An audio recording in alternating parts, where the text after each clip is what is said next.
What's good, folks, family, friends, loved ones, enemies, frenemies, wizards, witches, muggles, mudbloods, people of Middle-earth to another episode of Disguised Coverage, the only podcast in existence that gives you an equal amount of blueberries in each muffin and is presented by the best pizza in Buffalo, New York. That is One Pie Pizza. You can find the online menu in the episode show notes, whether here on YouTube or whichever podcasting app or platform you're listening to this show on. They're also doing their Toys for Tots drive starting, I believe it started last week. I'm going to pull up a graphic with some prizes and details that they're offering for starting in the holiday season. So if you want to just treat yourself to some delicious pizza and homemade blue cheese or also do some good for the community, go check them out and partner with them for Toys for Tots and all of that stuff. Also, happy Thanksgiving holiday week for everyone here joining in and tuning in. And in tonight's episode, we've got an important, I'm probably going to say this every single week going forward, but we have an important conversation to be had because every single game is not do or die for the Buffalo Bills going forward, but it's pretty important. They've left themselves a small margin for error in terms of winning the division, in terms of making the playoffs. The AFC is a dogfight in a multitude of ways, and the Bills go up against the team this week with the best record in the NFC and the best record in the entirety of the NFL, and that is the Philadelphia Eagles. And in the front half of this episode, we're going to dive into the X's and O's and the matchup pieces, scheme, structure, bones, all of that stuff when it comes to Bills versus Eagles, to break that down for you folks in terms of what to watch for and why. On the back end of this episode, I'm going to dive into some game tape coming out of the Bills' victory against the New York Jets. In particular, I wanted to highlight one player for his performance in that game. It's also, that performance in that game for that person or this person kind of being a microcosm for the strong season they've had on the whole. But like I said, first half, the brunt of this episode will be spent getting into the bones and the X's and O's of Bills versus Eagles. And with that being said, I bring to the stage Mr. Shawn, Syed, Director of Communications for Sumer Sports, also appearing on the Philly Special podcast for The Ringer every Wednesday to talk about the Eagles and break down stuff. Shawn, you joined me last year for Vikings week. The episode was great. The game, not so much for the Buffalo Bills and for Bills fans, but you were awesome then. You and I DM a bunch, really started last offseason. You are, as I put it into some different communications and tweets and messages and stuff, you are one of my favorite guests on the show and one of the most knowledgeable when it comes to just ball and structure and scheme and all that stuff. I mean, I guess you have to be because you have scheme in your Twitter handle, so you kind of have to know that stuff, but you're awesome. I appreciate the hell out of you as a person and in terms of being a knower of ball. With that being said, thank you for joining me. Welcome to the show.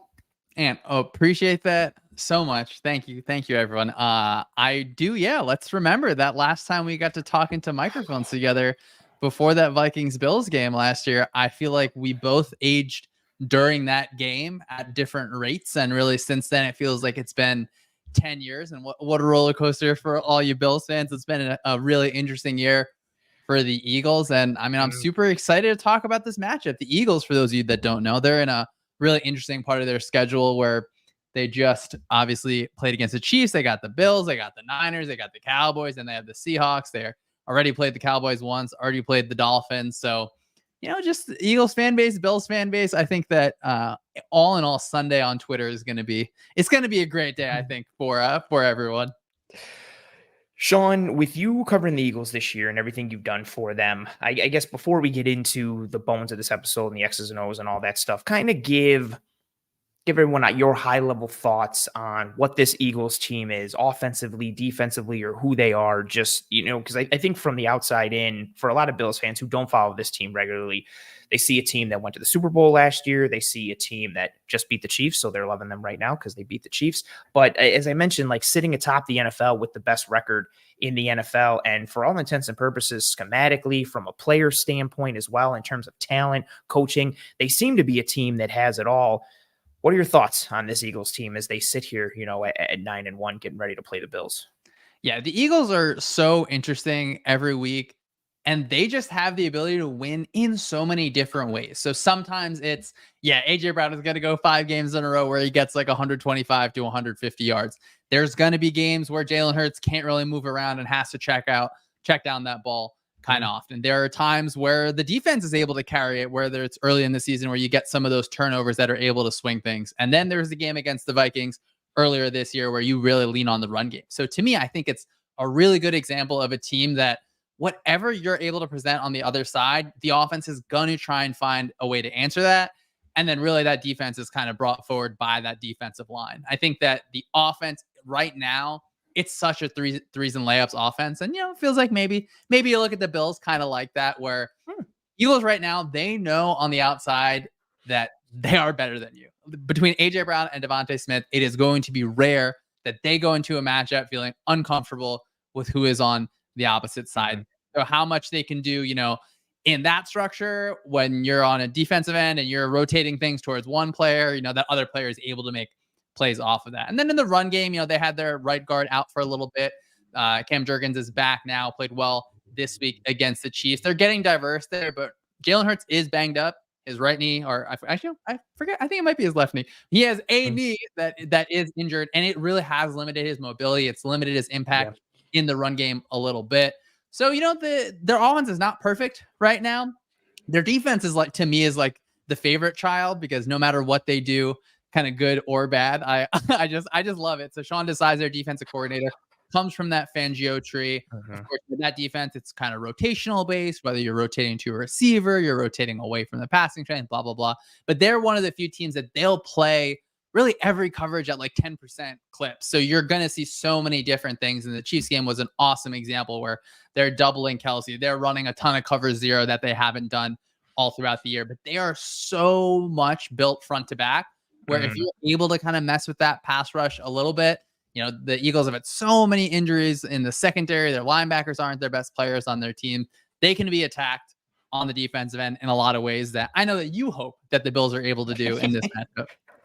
Man, you put it so well with what this Eagles team is. And, I don't watch as much Eagles tape as you do, but in watching the games I watched this year, so I came and watched 3 games in prep for this week and in prep for tonight's episode. And which 3 did you watch, Ant? Chiefs game, the Cowboys game, and hold on, I drawing a freaking blank here. Man, I don't mean to put you on the spot. Was it Commanders? Was it Dolphins? No, was it? You know why I'm thinking? I'm losing my mind here. I definitely watched more. I watched both Commanders games. Okay, because that's the one that's throwing me off here. So I watched the most recent 3. So Commanders, Cowboys, and Chiefs. And then what was throwing me off was I had 2 Commanders jerseys in my head. And I was like, why am I thinking that? Because I watched both because for whatever reason, and the same thing last year, when Bills didn't play the Eagles, but one of the games I really grinded into the most was that Commanders Eagles game, because they beat the Eagles. For whatever reason, the Commanders just play the Philly so tough. They just hit on all cylinders. And so that was the first Commanders game was the last game that I watched, because I'd forgotten they had played twice already. But yeah, they for a team that didn't really put it together last year and isn't putting it together this year. Granted, that first game, they were a little more of a whole team before they did all the trade stuff and everything that they did going at the deadline, but they just seem to be a team that gives the Eagles problems. So I watched those 4, and my biggest takeaway, like you said, and it's similar to the takeaway I had from them last year. They adjust very well, and they're so multiple in a multitude of ways, offensively, defensively, and then the talent pieces as well. One of my favorite things to say all the time, and I forget who I got it from. Somebody definitely said this, and I stole it from them. So apologies to whoever I became a thief towards. But you can either win with scheme or you can win with talent. And the Eagles just seem like they can do both easily. And even on the defensive side of the ball, where that linebacking core isn't really what you want. But it's okay when that linebacking core is sandwiched between Slay and Bradbury, and then you get Byard, and then Roby coming and being your third DB and your nickel dude, and then the front you have, and the versatility they have on the front. You want to run some odd front, you want to do some tight or some bear, cool. You want to just be in a regular 4 down, cool. You want us to disguise coverages, sure. You want us to spin from single high to 2 high, why not? Whatever you want to do, you can. And then on the offensive side, do you want to die by the run, or do you want to die by the pass? Do you want to get hit with explosives in the air, or explosives because they were generated with yards after catch? Do you want to just lose straight up one-on-one to Smith or AJ Brown or even Dallas Goedert when he's healthy? That's a big thing that he's not in there. Or do you want to lose against the ground game? And then on top of it too, they've got like an all-pro holistic offensive line with probably or arguably the best offensive line coach in football and one of, if not the best position coaches in all of football, and Jeff Stoutland. Like, this team is just so well constructed from a roster standpoint in terms of how they were built and in terms of how, and I know kind of like the soup du jour right now is to like tell everybody how amazing Howie Roseman is. But how the puzzle pieces all fit together from a roster perspective has just been so well done from Howie Roseman in terms of both offense and defense. And this is a roster with very few holes. They're well coached. They execute well. They're really this tremendously terrifying, if you're not the Eagles or an Eagles fan, they're really this tremendously terrifying amalgamation of talent, scheme, structure, and design. And it's no joke that they're 9-1. And yeah, you mentioned too, like with Hurts, like you can tell that he's not healthy, but they're still able to get it done with him. And they can beat the hell out of teams, or they can win these close games. They're one of those teams that they find a way to win, and the ways that they find, or the ways that they kind of figure it out and how they find ways to win, it's different from week to week. And they might win a game in the third quarter. They might win it in the fourth early. They might win it with the ground game. They might win it with defense. Like, they're so varied. They're so versatile. They're so multiple. And even when you think like a team kind of has the opportunity to get them, like it looked like the Chiefs had their number for a little bit. It looked like they were dead to rights in that first Commanders game. Dallas gave them a good shot. And then the Cowboys kind of cowboys a little bit, getting stopped on fourth down in the low red zone and turning the ball over there. But they just consistently find ways to win. Like, and they also make plays against like the best players, like Roby with that punch out last night against Travis Kelce. That's a big time play, like in a big time moment against one of the premier players in the NFL.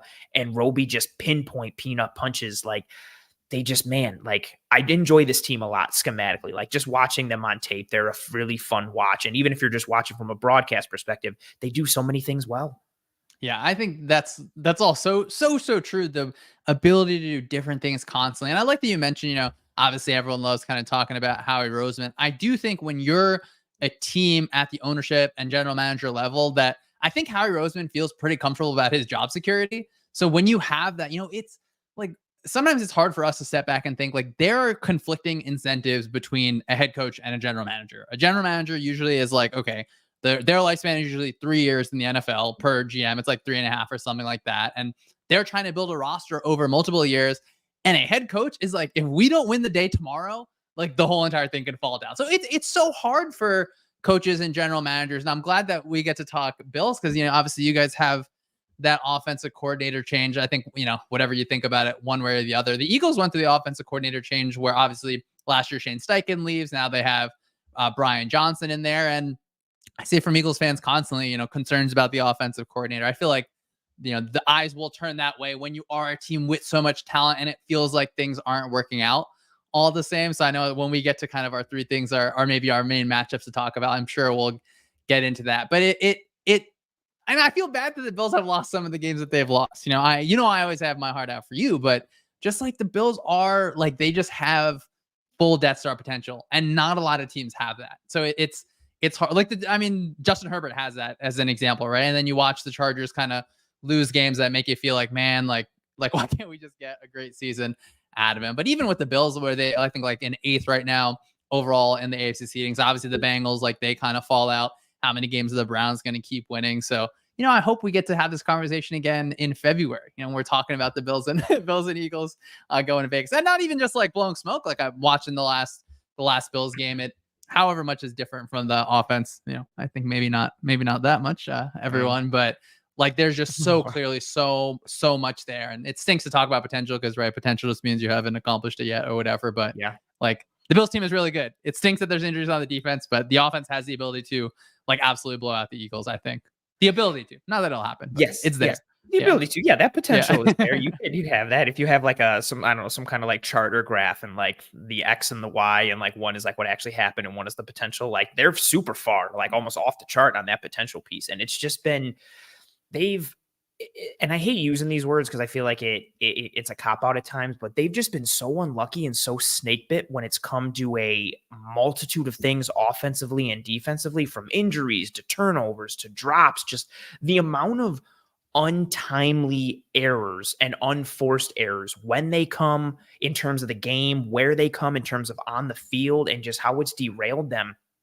It's been ridiculous. And you juxtapose it with an Eagles team who, like we talked about, finds ways to win, like even when it doesn't look like they will, or when they're banged up, or when they just figure it out consistently. And I think it's a sign and a testament to, again, like how deep their roster is, but also how well coached they are and how well they execute. Like, this is just a real quality team. And I still think, I hate to be that person, but I mean, a ridiculous Jalen Hurts fumble and a Nick Bolton touchdown in the Super Bowl, and then that weird track and that weird field that none of the Eagles' defensive line could get their footing on. I still think they were the best team in the NFL last year. I know they didn't win the chip, but man, like they came back loaded, and then they get, I'm going to take the low-hanging fruit that everybody and their mother like has been said, like, then the NFL lets them get Jalen Carter, ha ha ha, and it's just like, of course, like the way they can roll through, man, they're an impressive squad.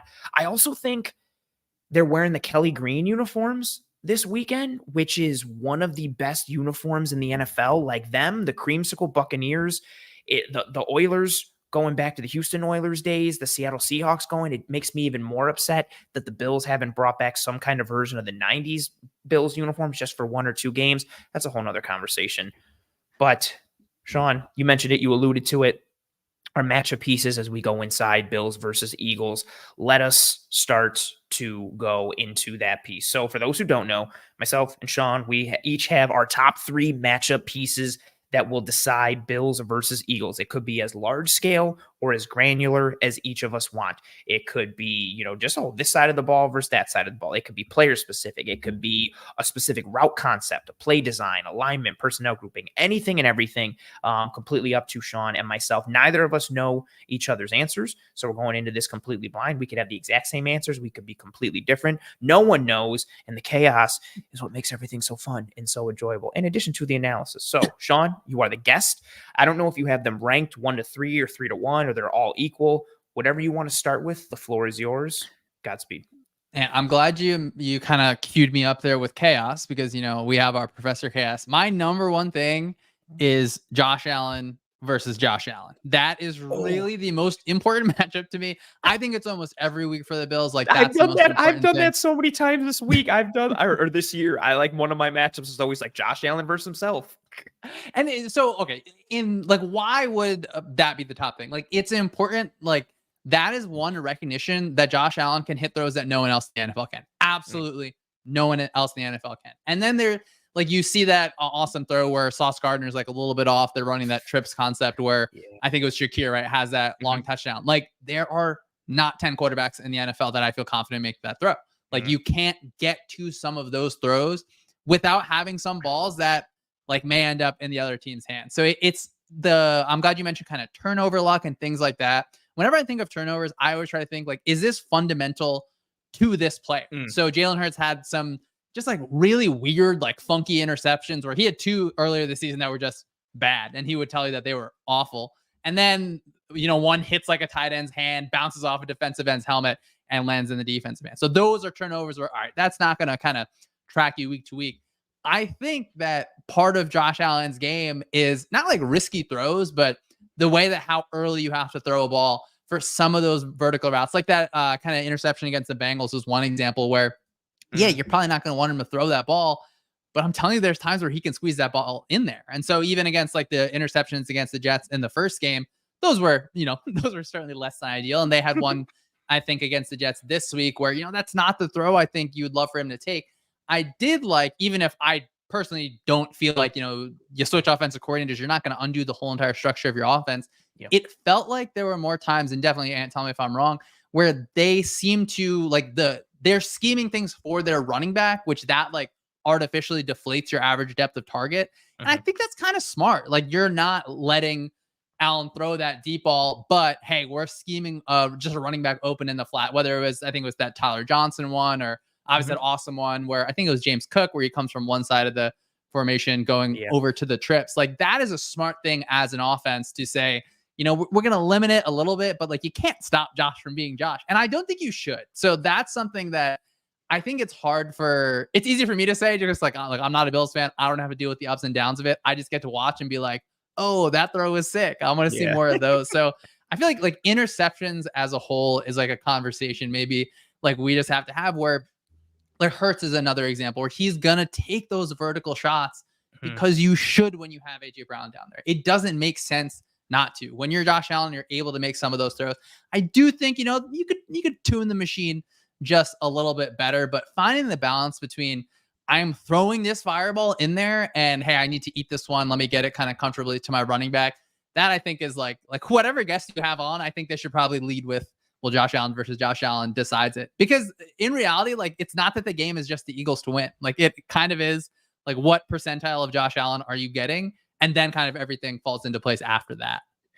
I think that's tremendously well said. And it's funny because this is one of the few times where I didn't put Josh Allen versus Josh Allen or Josh Allen versus himself because there's so many Eagle pieces that I like and I wanted to talk about. But you're spot on. So the phrase that I always used to describe it is the yin and yang of Josh Allen.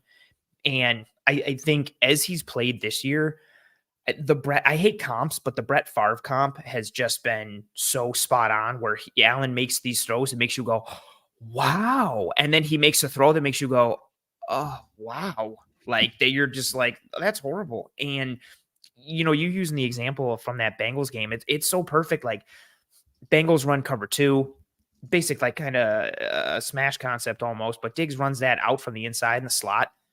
It's not there. Cam Taylor-Britt doesn't jump it. He doesn't try to trap it. He stays sinking the entire time.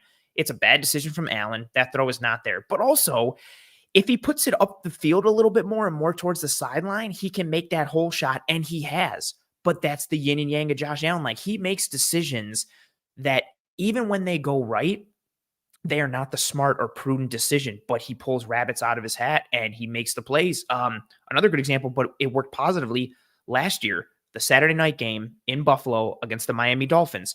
It's the end of the first half. I think there's like 6 seconds left on the clock. They run a play in the low red zone, and Allen scrambles and runs around and eventually gets to the sideline, throws back across his body, touchdown to James Cook.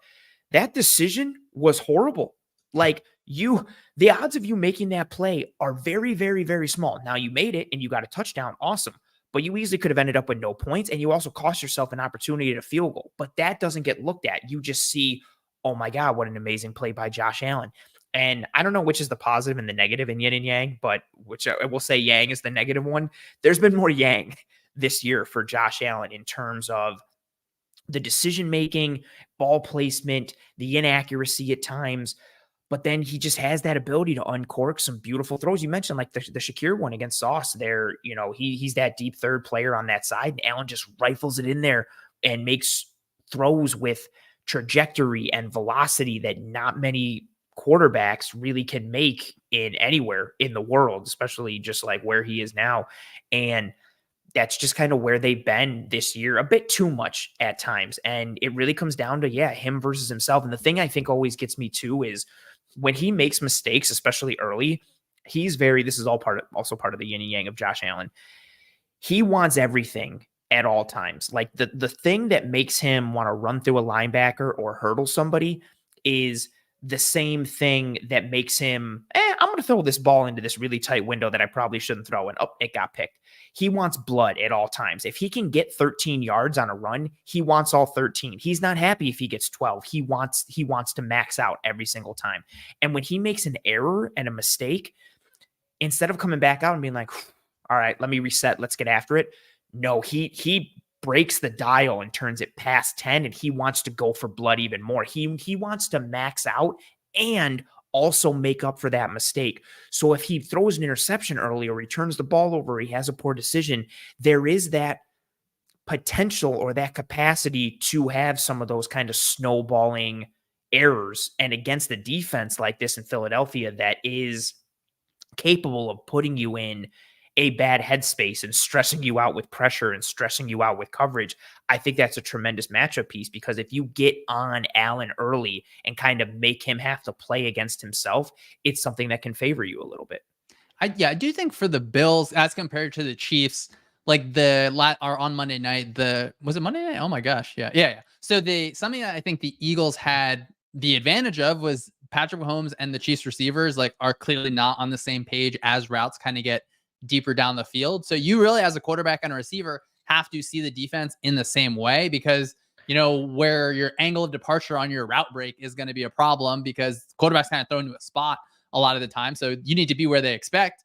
And I think the Bills are going to be in a lot better position, where the Eagles defense was more than happy to say, we're going to double Kelsey, we're going to blitz you, beat us somewhere else. If they do that to the Bills and Diggs, I'm like, number one Khalil Shakir fan out there. And whatever you think of Gabe Davis, I think he's good. So I do think like Josh Allen's going to have a lot of opportunities in this game. I imagine, the Eagles game plan has to look different than it did against the Chiefs. But, I'll never miss a chance to say, we could say the Bills receivers are better than the Chiefs. I know that everyone here loves talking about the Chiefs, but like if you had Josh Allen's powers, like, isn't that how you'd play football? Like, you'd be just like, I can only get 13 yards. No, I'm getting 15. Like, I feel like that's, as someone who's so unrelatable, because I can't throw a ball that far. I am not that large. I cannot jump that high.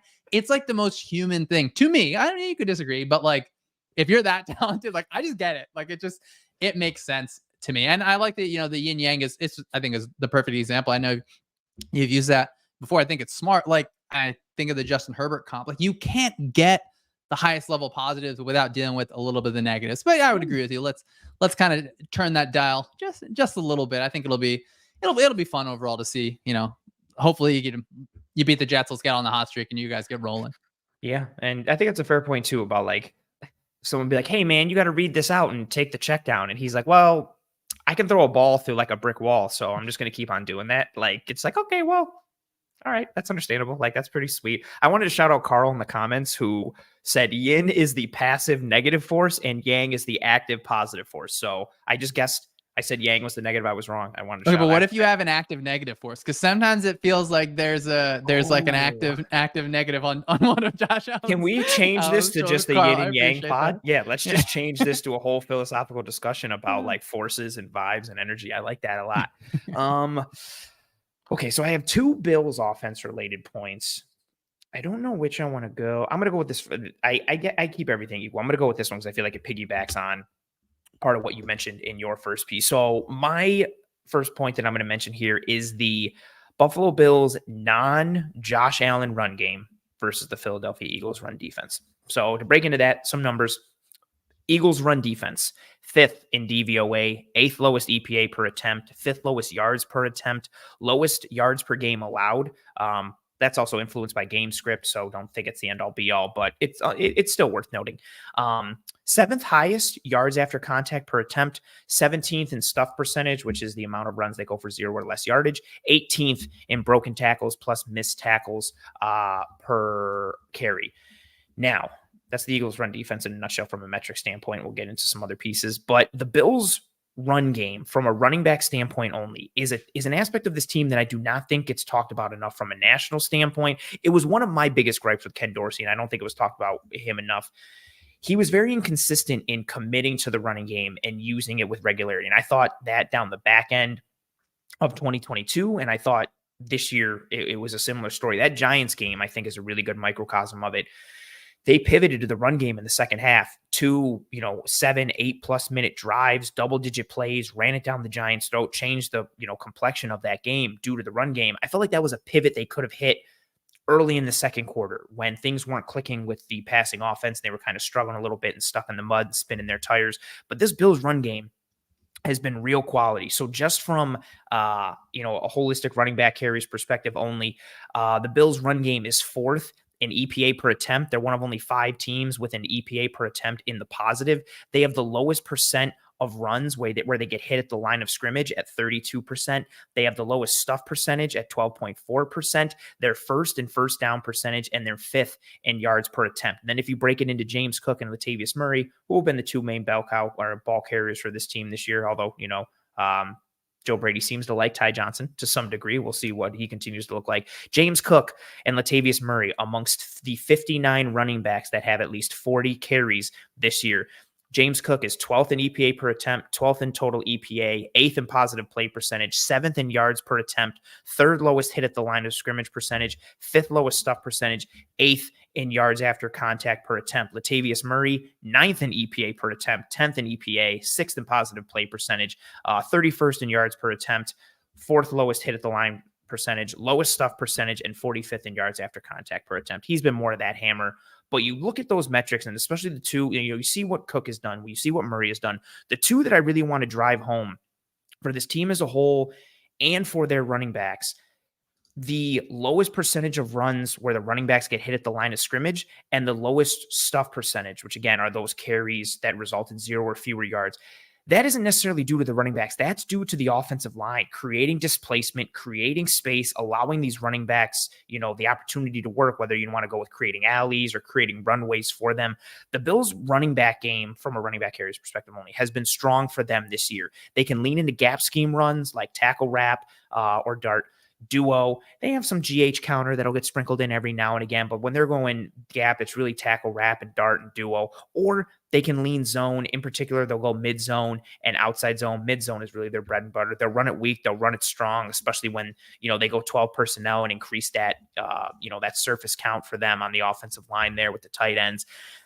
But the Eagles front, I feel, can provide complications because they've got this really good mixture of speed and athleticism and power. So can the Bills get downhill versus them? Can they create that displacement or people move them to create gaps? Or if they need to lean zone, can they cross face and beat them with athleticism and establish angles? Because they're, again, like we talked about, there's so much versatility schematically and from a talent standpoint for this Eagles front.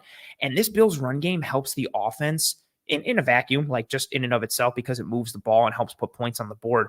But it also provides an easy button for the offense and for Josh Allen. It allows him to take a breath and kind of switch off for a play. Just a basic, all right, cool, let me snap this ball and hand it off and let somebody else do the work. I don't have to make a read. I don't have to do anything. I just snap the ball and hand it off.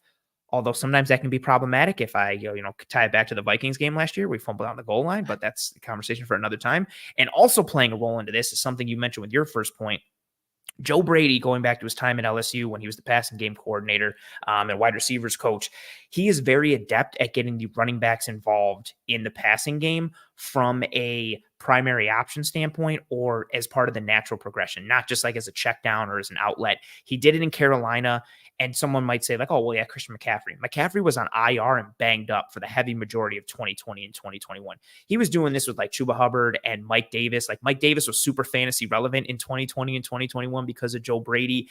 And you mentioned what he did this past week against the Jets, like that touchdown to Ty Johnson, the touchdown to James Cook, especially the one to James Cook, that mesh traffic concept that the Giants ran on Sunday, that the 49ers ran on Sunday. I believe you put a tweet out about that as well. Like it was so well designed, and we saw it account, for a big moment in that game, and just his ability to incorporate the running backs into the passing game as well ties into, for me, just kind of wanted to put that little cherry on top for the running backs and their involvement. But yeah, that non-Josh Allen run game and getting the running backs involved in general from a schematic standpoint, especially considering, if you do it right, which Joe Brady does, you can get them matched up against linebackers more often than not. And I like my chances in space if it's James Cook versus Zach Cunningham, whose coverage is not his forte, and some of those pieces like that. So that's my first point. Yeah, the Eagles defense is, always fun to watch in a lot of different ways. Like I said, it's so built front to back, and their base, they're going to be in that, 3-4 look where they're really able to be zone killers. They have Jordan Davis at the nose. When they get into nickel looks, they have, they'll run Carter and Fletcher Cox at a defensive tackle position. Jalen Carter is like, he's a game ruiner right now. And then obviously Reddick and Sweat on the outside. And something there's so many good players. Dude, we haven't even talked about like Milton Williams and like just you got to like open up the media guide. Like all these players just like the first game that I watched, because I'm not an Eagles fan. I haven't been watching the Eagles like directly my whole entire life. It's like, how do you just like these defensive tackles just grow on trees? Like that's what we're doing here. It's fantastic. It's fun to watch on this side. I love that you mentioned Milton Williams because I saw him flash on like tape a bit, and then of course last night he had like several really big plays, and I was just like, damn, like nobody's mentioning Milton Williams, and he's also like a force, and he's like the 7th best guy on the line. It's just so stupid. Like it's ridiculous. Yeah, it's a privilege for the Eagles. And I think, it helps them because obviously they're a team that feel like they're going to be playing late in January, hopefully early into February. Like they're not going to play their guys every single snap because they don't have to, because they have that depth. But to me, the most important thing is like their defense is built such that their linebackers are not not like the worst, like they are of lower quality than I think everywhere else based on investment. And I think that's a sound, team building strategy. But those linebackers get to stay clean for so much of the game because guys like Fletcher Cox, guys like Jalen Carter, guys like Jordan Davis, they just eat up double teams. And it causes an offense so many issues. I will say, though, I think like the Chiefs were able to find run success against the Eagles in the past game because partially was like the Eagles really devoted to man coverage, really across the board on a lot of plays. So the receivers, they would just kind of like crack block, and then your cornerback goes there, and then the ball can spill out to the edge, and there's no one there to tackle it. So that's just difficulty because of how they wanted to devote to dealing with really the Travis Kelce pass game. I imagine they're going to be in a heck of a lot more zone. Even then, if I'm the Bills, I do want to see that ball rolled off to the table because, whoever you think Bradbury and Slay are right now, like they are in different phases. Like they're a little bit later in their career. They're a little bit longer in the tooth where, I don't know, I would take James Cook probably in space one-on-one with Darius Slay over and over. I think that's something that the Bills will hopefully, try to do. And overall, I think that the Chiefs were able to get into different like spread to run looks, which the Bills do that all day, it seems like, where you're in gun, you're in 11 personnel. And that a lot of times, I mean, if I'm the Eagles, I'm matching that in nickel or like their penny front where it's a 5-1. So you can deal with zone runs a little bit better from that look. But I mean, the Chiefs were able to displace linebackers with motion. Hopefully the Bills are, again, hopefully for you guys, that the Bills are able to do that because you can get a linebacker out of the box, especially when they run dart. Like I can just see in my head a lot of examples of dart coming up where that tackle is running through like a truck sized hole, clean out that linebacker. And then it's up to really, Reed Blankenship and Kevin Byard to make those tackles. And then even if you want to get into the Bills heavy personnel looks, which I feel like everyone is like, get the Bills in heavy personnel. I want to see them, run duo again, let the ball roll off the table, get your running back one-on-one on the cornerback, feel confident about that matchup because once you get into the play action game, I mean, like Diggs on one-on-one on anyone from those heavy sets is a win for the Bills, I think. And especially, even in this matchup, like really, unless it's Pat Surtain or someone, obviously the Jets have two really good guys too. But I think like all those things married together, like that is definitely a worry to me on the Eagles side. And that's before even like, I think the lesser part of the Eagles defense is pretty clearly their secondary. So if you're a team that the way that you run the ball is something that can be effective against this Eagles defense, at the same time, there are a lot of times, and even against the Chiefs, where everything looks good, and then you have like Jalen Carter just totally wipe out a guard. It becomes a tackle for a loss. You're in 2nd and 12. Now you're kind of reeling. You get into 3rd and 8, and the defense is able to kind of party from there. So it's going to be interesting. Like what do the early downs look like? Is it just runs on early downs? Like, are they confident enough to run on 3rd and 5 and then go for it on 4th and 1, which like the Eagles have the immense privilege of being able to do that every single time. But I think you bring up a good point. And then as much as we say like, okay, the running backs versus them, like Josh Allen, even if you just like if he had 0 carries, he has such an impact on that run game. Like you can't just bail if you're a defensive end. If you're a linebacker, you're going to feel a little bit nervous because you got, Captain America running at you. So that's not always fun, I think, for the defense. But like of the run games that I think the Eagles have faced this year, the Bills fall in line with the run games where I'm like, oh, like that's not like what you would love to see kind of on the Eagles side. So I think that was a great point. I'm glad you brought that all up. Thank you. I appreciate you saying kind things about myself and my points. It matters a lot. Thank you very much. And it's funny too, like I focus on the non-Josh Allen run game because I think so much of the time when you say the Bills run game, people just automatically assume, well, yeah, like because Allen's design runs or Josh Allen's scrambling. And so I think like that can get convoluted, but also we haven't been seeing him run that much this year, whether by design or with the scrambles. And we saw a little more of it this past week against the Jets. My take on it all year, I thought they were trying to keep Josh in the stable a little bit and trying to use that run game as like the break glass in case of emergency piece and trying to unload it later in the year. But this game might be one of those where, like I mentioned in the intro, like each one of these games is almost kind of like a must win and a break glass in case of emergency piece. And maybe that's, kind of the tipping point. I love what you mentioned with the gun pieces against the Eagles looks because I don't want to get into too much of it because it relates to another one of my points, but yeah, like what the Bills do out of gun, even with duo, which I know some narratives are that the Bills suck at running duo out of gun, which is not true.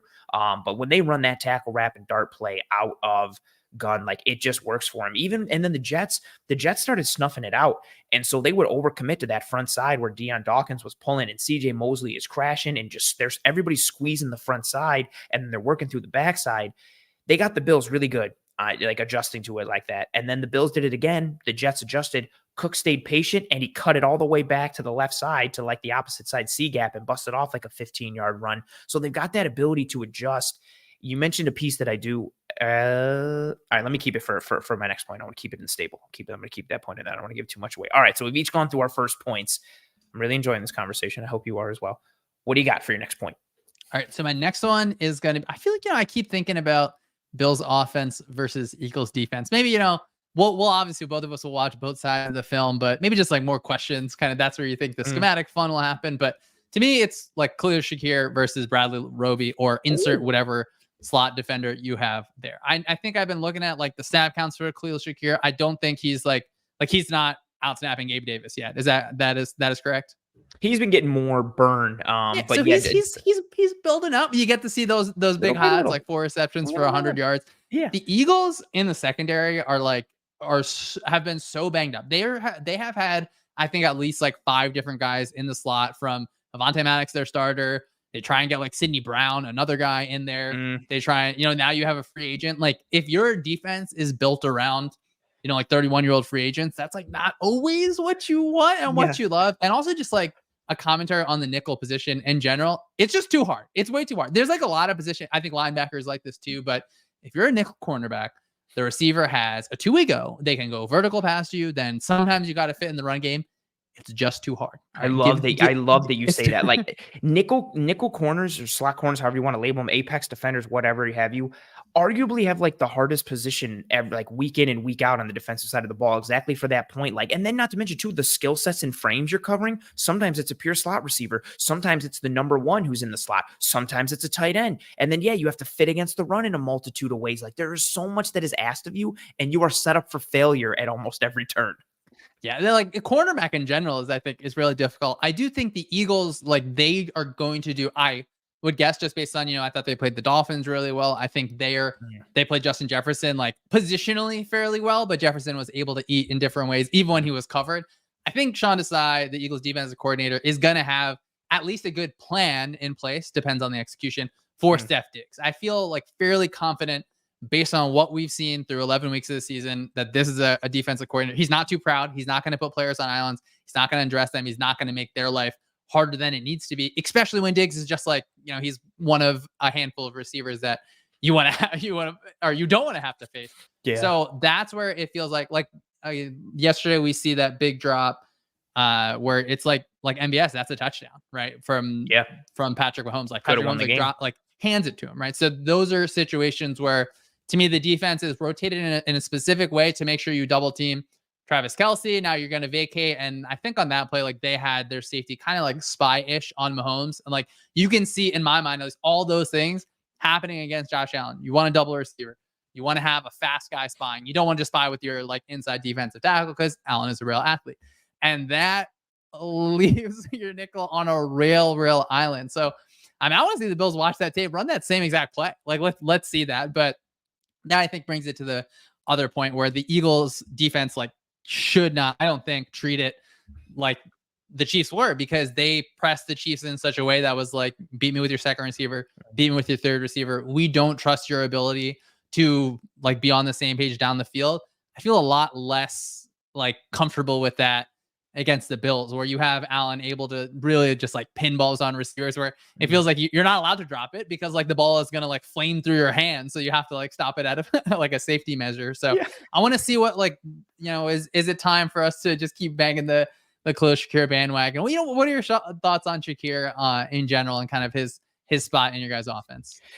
I loved him so much coming out of Boise State. I just thought, one, I love the value. Where he was drafted, I thought he would go. I thought he could go as early as day 2 or at the very worst, early day 3. And the fact that he lasted until the 5th, I was shocked. I just think he operates with a lot of nuance and craftiness in his route running. He operates with deception. He understands leverage. His ability to understand, his ability to like know, like versus the corner, like know, like I know what you know, I know that you know that I know what you know, and then his ability to use that to manipulate leverage and space. He's been really good on option routes for this team this year, understanding coverages and reading things post snap and working in tandem and in rhythm with Josh Allen. And then you've seen some of that yard after catch piece, which he showed at Boise State. I wanted him to get involved more in the offense last year. I thought he could have been some kind of, pressure alleviator for this offense. Didn't happen last year, and we've seen him get included a bit more into the lineup week after week after week. I like him. I'm a fan of his game, just to have that type of, again, that craftiness and that nuance mixed with that athleticism. I don't think is something you see regularly at that position. He had a rep against the Bengals. They were in 2x2, and Bengals ended up running man coverage, and they'll run this option route off of it, depending on the leverage. So Gabe Davis will like take it vertical, and then depending on if it's man or zone, Shakir will like cut it inside on kind of like a follow route type of thing, or he'll continue on a wheel up the field, or he'll turn it into a deep sit if you're playing off. And the Bengals are in straight man. Hilton doesn't get caught in the traffic, doesn't get caught in the wash, and he comes up on a Shakir. And Shakir hits him with this hesitation and sells it like he's going to go inside, completely breaks down Mike Hilton and turns him wobbly kneed, and then gets right back up the field on the wheel, and Allen drops it into him. And for my money, I love Taron Johnson for the Bills. I also really like Kenny Moore for the Colts. But for my money, Mike Hilton is the best slot corner in the entire NFL. He is phenomenal. And Shakir, this isn't me saying it because I like the Bills. Shakir, owned him on this rep, and seeing that from a second-year receiver. And it wasn't just because he's strong or he's fast or he's big. He did it with technique, and he did it with nuance. And that to me was very much this guy's putting it together. So I'm a fan of his game 1,000%. Yeah, I think that this is a game where, when Josh Allen, especially I think you guys run a lot where outside vertical, inside choice, or, maybe just even a predetermined outbreaker. I feel like it's going to be a game where Allen's going to be able to stuff some of those throws in there. I think the Eagles at the safety position have Reed Blankenship and Kevin Byard, who, again, Byard's another player where he's at a different phase of his career. It's not, his first, second, and third year in the league. He's actually, I feel like I now have to, am I slandering Kevin Byard for being old? I don't ever want to slander anything, but okay, he's 30. He's 30, which is not old. I was going to say, I know he's at least 30. Yeah, but it's very clear that he has played with the Titans at a really, really high level. Yeah. He might not be at that exact high level. I will say he got the Travis Kelce matchup and, did, I think, admirable in that spot. But still, it's a situation where in this game, I would imagine you get, if you're the Eagles, you get to a lot more of those split safety looks. And then that puts a lot of pressure on your underneath defenders, especially, they'll play a ton of half to one side, quarters to the other side.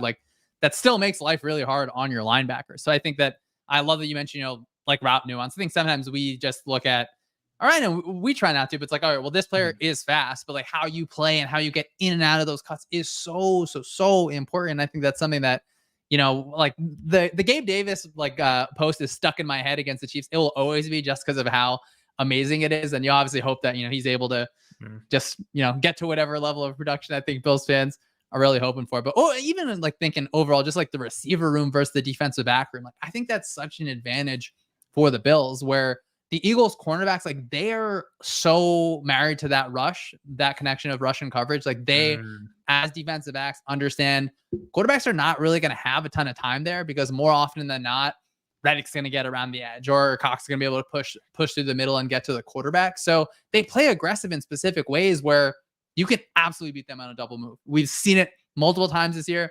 Teams try it and then it not work because of whatever kind of pressure there. But I'd love to see really early on, get Steph Diggs on a slant and go.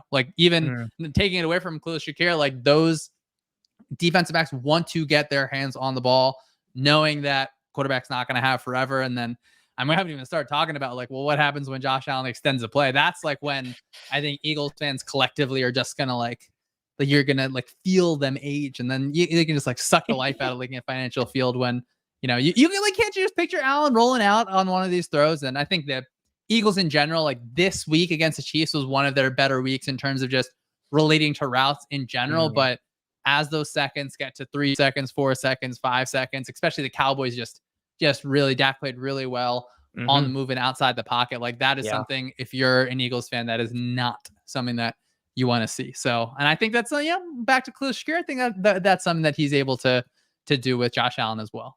I love the point that you made about Dak Prescott, even though it's not involved in this matchup. Like I watched that game on broadcast, but going back and watching the tape, I didn't realize how many off script, like out of structure or, on the move plays like he made. And, especially for a guy who is so methodical and so robotic in his progressions and decision making and everything, like to see him make those type of plays. And then you're like, oh, well, if he can do that, imagine what Josh Allen can do considering his mobility and his athleticism.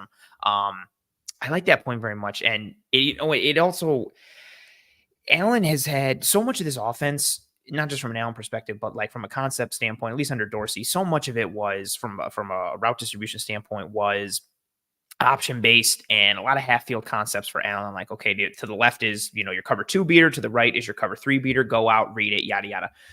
And then teams have been throwing so many, disguised coverages on the back end, pun intended with the show name, and just spinning safeties and rock and roll and all that kind of stuff. But then the amount of simulateds and creepers and things that come through and the front is disguised along with the back end, that's really thrown a wrench into the Bills receivers reading everything and reading the pre to post snap picture, understanding what coverage it is, understanding the leverage, running the right route with the right timing, Allen seeing it at the right time and hitting it, and the decision making and all of it. It's thrown such a wrench into it. And so I'm interested to see, how many like split field coverages do the Eagles play? Like, what do they roll into? What do they do to confuse or, try and add beats to Josh Allen's drop back? And is it just Allen, is like, screw it, I'm going to tuck in and run and make a play out of structure? How much in structure do the Eagles win from a coverage standpoint? Because like you said, they are so scheme versatile on the back end with what they can play, like playing like a bunch of like almost every single coverage that they can get to. And I wonder how that ties into the struggles we've seen from Josh Allen and this Bills offense so far. I like that piece a lot. And, since you talked about the front, I'll go with my other piece here that's related to the Eagles defense. So this one is kind of, I don't think too niche, but it is pretty specific. So I went, it's very long. Like any odd front look from the Eagles that covers up the center. So it could be tight front, it could be bare, any type of anything. It could be like those 5-1 penny fronts you talked about. Like anything that covers up Mitch Morse, that covers up the center for this Bills offense. So Mitch Morse is one of the best movement centers in all of football.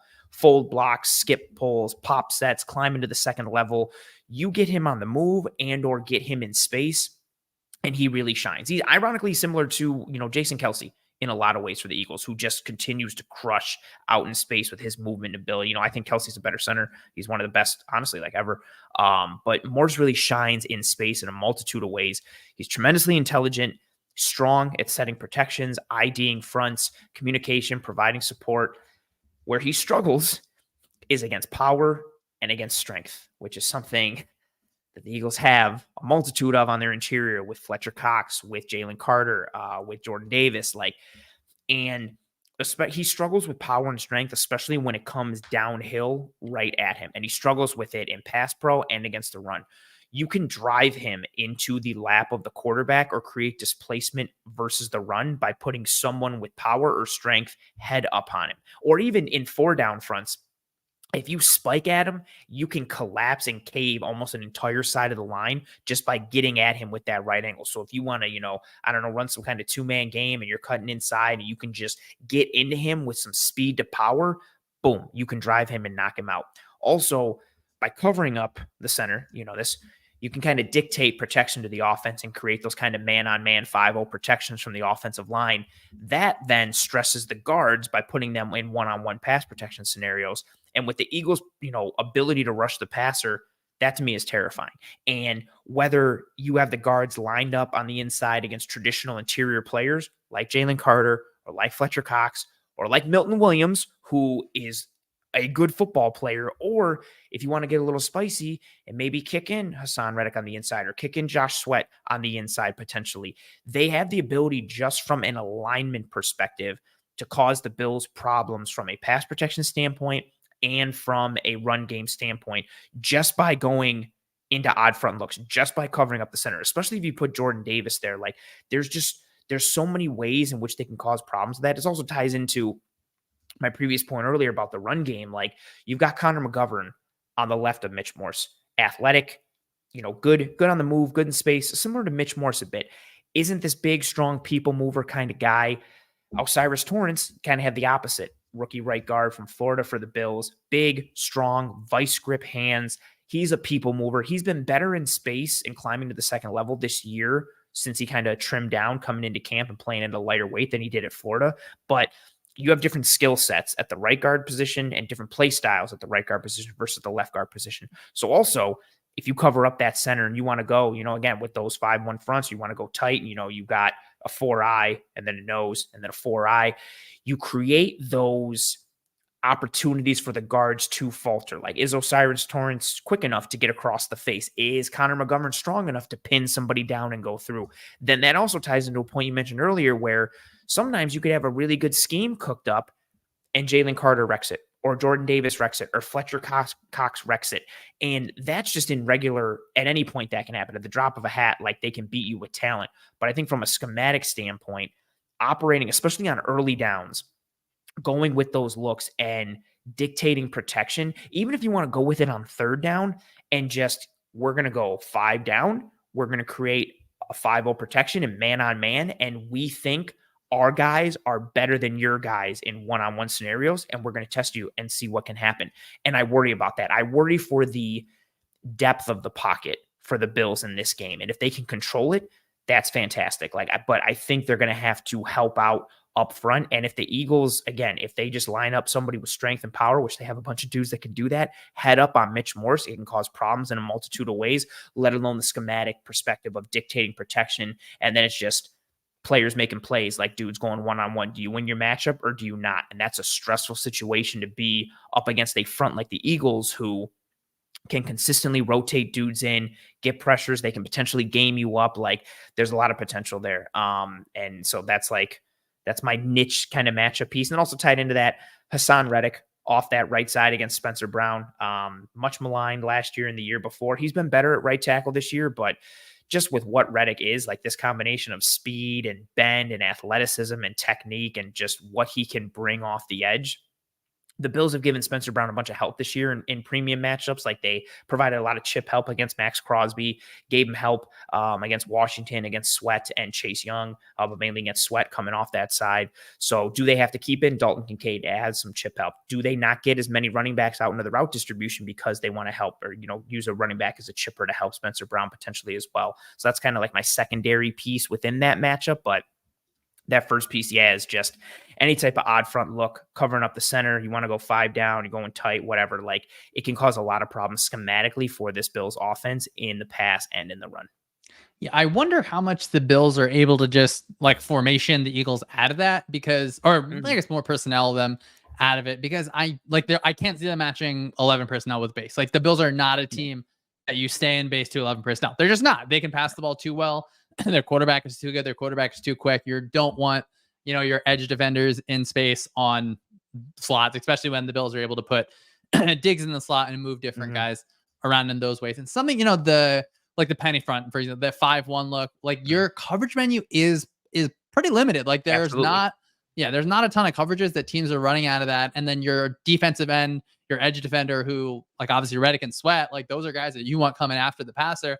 A lot of times those guys have to end up dropping out. And, like, I would rather have them attacking your right tackle every single time. Like, that is what you would like. And then even further than that, like, if you're the Eagles, I think you're fairly confident in your 4 down against most of the Bills look. So it feels like I love the 5, like, let's get 5 guys on the line.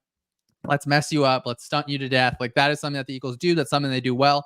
I think they have multiple good 5-0 kind of packages where you'll see Reddick and Sweat kind of twisting in different ways where, they can beat you coming straight at you. They can beat your guard. They're going to expand your guard with their defensive tackle. They do a great job of that. But yeah, I wonder, like what's the response? Like, I keep thinking about our good friend Josh Allen, because, do you want to be in those 5 down fronts against Josh Allen where, like, you could have the best thing drawn up and he can just break the pocket and it doesn't matter. Like, and especially, most 5 down looks, if you're sending 5, you're going to play, 3 under, 3 deep, fire zone behind it. You're going to play your cover 1. Like, that's really kind of all you're in. And you know what? I don't want Josh Allen, like, one-on-one against Zach Cunningham. Like, I trust Josh Allen in that matchup. And once you turn your back in man coverage, that's another place where Josh Allen is more than happy to take off. And then, I don't love the Eagles matchups one-on-one on the outside either. So it feels like if I'm prioritizing things, it has to be the pass. Like Yeah. obviously I think that's like not controversial at all. So to me, that like reduces the amount of 5 down fronts that you're probably going to get into. Like you're probably going to, lean into more nickel, imagining that the Bills play, with a decent amount of 11 personnel. So that is gonna be a fun one. I love that, the full niche one. And I love when you mention, like you don't want to have power over him. And then I'm just thinking of like the mammoth that is Jordan Davis, just pushing human beings over like it is nothing. Like it is it is so special. And even like smaller things like within zone running, like if you cover up the center, you're able to manipulate the double teams a little bit. It's another reason or a way that linebackers are able to stay kind of clean, especially like that 4-eye, like you're that inside shade of the tackle. It's just like a weird kind of technique for defense or for offenses to deal with, like your guard tackle double team. Like if that's your double, that kind of gets like jammed up in a little bit. So, and I think like, I hate to think of it like, oh yeah, it's so game script dependent. Like when I think of the Bills Dolphins game, the Bills are just like so cleanly just scoring. And that like reduces what the other team's offense does. But then the defense has to like be able to kind of fit in a certain way. Like regardless of the score, I think the Eagles have to prioritize that pass kind of back and forth. I do like, the Eagles got into some like big dime looks this game because Nakobe Dean's out. So they're on like however many linebackers you want to count. Now they have Cunningham and Morrow there. So like they're happy to have Sidney Brown, who he's more of a downhill player. It's that, you got 4 linemen on the field, 1 linebacker, 6 defensive back. So they were able to get to there with their 5 down front. So maybe they feel a little bit better in pass coverage where it looks like a base defense, but you got a safety in a linebacker spot. So you're better in pass coverage. But yeah, I don't know. The more I keep thinking about it, like I think the Bills like are going to be able to succeed on the ground. And I think I just have like a very pro, like if your quarterback is involved in the run game, that's just like plus to me, because like, yeah, if you can't block them, read them. And Exactly. the Bills are happy to do that, especially with like, if we got to watch the Bears Lions game, like Justin Fields is a player where you can have a person right there and they can like, he can make you, Allen will just run straight through you. And obviously I want everyone to be safe and healthy and to get through the game, full speed and everything. But like thinking of Josh Allen kind of running at like through Josh or Hassan Reddick would be just like a wild thing. Just like stiff arm him to the turf. And Allen would try it, right? Like he's not gonna not try it. So I thought that was good. That was a really good one. Thinking about those 5 down fronts for the Eagles. I love the points that you brought up about I didn't 100% plan it, but in my hopes of laying out this point, I was hoping you would lean into what the Eagles do when they go with those 5 down fronts or with those odd fronts and the coverage limitations you have on the back end, because that sets up like the second part of it for me. Like it's very kind of risk reward, kind of play it at your own risk type of thing. But that's for both the Eagles and the Bills. Like, yes, it limits you from a coverage standpoint on the back end, so you can get gouged, but also you have the opportunity that you might be able to win up front in under 2 seconds and completely collapse the pocket. So do you care what's going on the back end because you're just destroying everything in the trenches? Like it brings up this very like, it's risky to go to that look, but also if you can win quickly, which is an if, but maybe not too big of an if for you to go to it. And I wonder, how much do they go to it? How much do they test the cage? Is it an early down type of thing? Is it only when the Bills go with certain heavier looks, especially with Dawson knocks out? Do you not respect Quentin Morris as a pass catching threat? So you're cool doing it when the Bills go into 12 or based on certain formational alignments or personnel groupings, like whatever. Like when do you go to it? How do you get to it? Is it situational based, or are you just playing that type of risk thing saying like, hey, we know it kind of limits us on the back end, but we think we can do it right now on 1st and 10 and turn the Bills into 2nd and 14. And then we can end up having them be in 3rd and 8, 3rd and 9, and we can get creative and test things further. Yeah, I think like something that's hard to like remember, or at least I sometimes forget, like every single coverage has a weakness. And really like every single front kind of tied to that.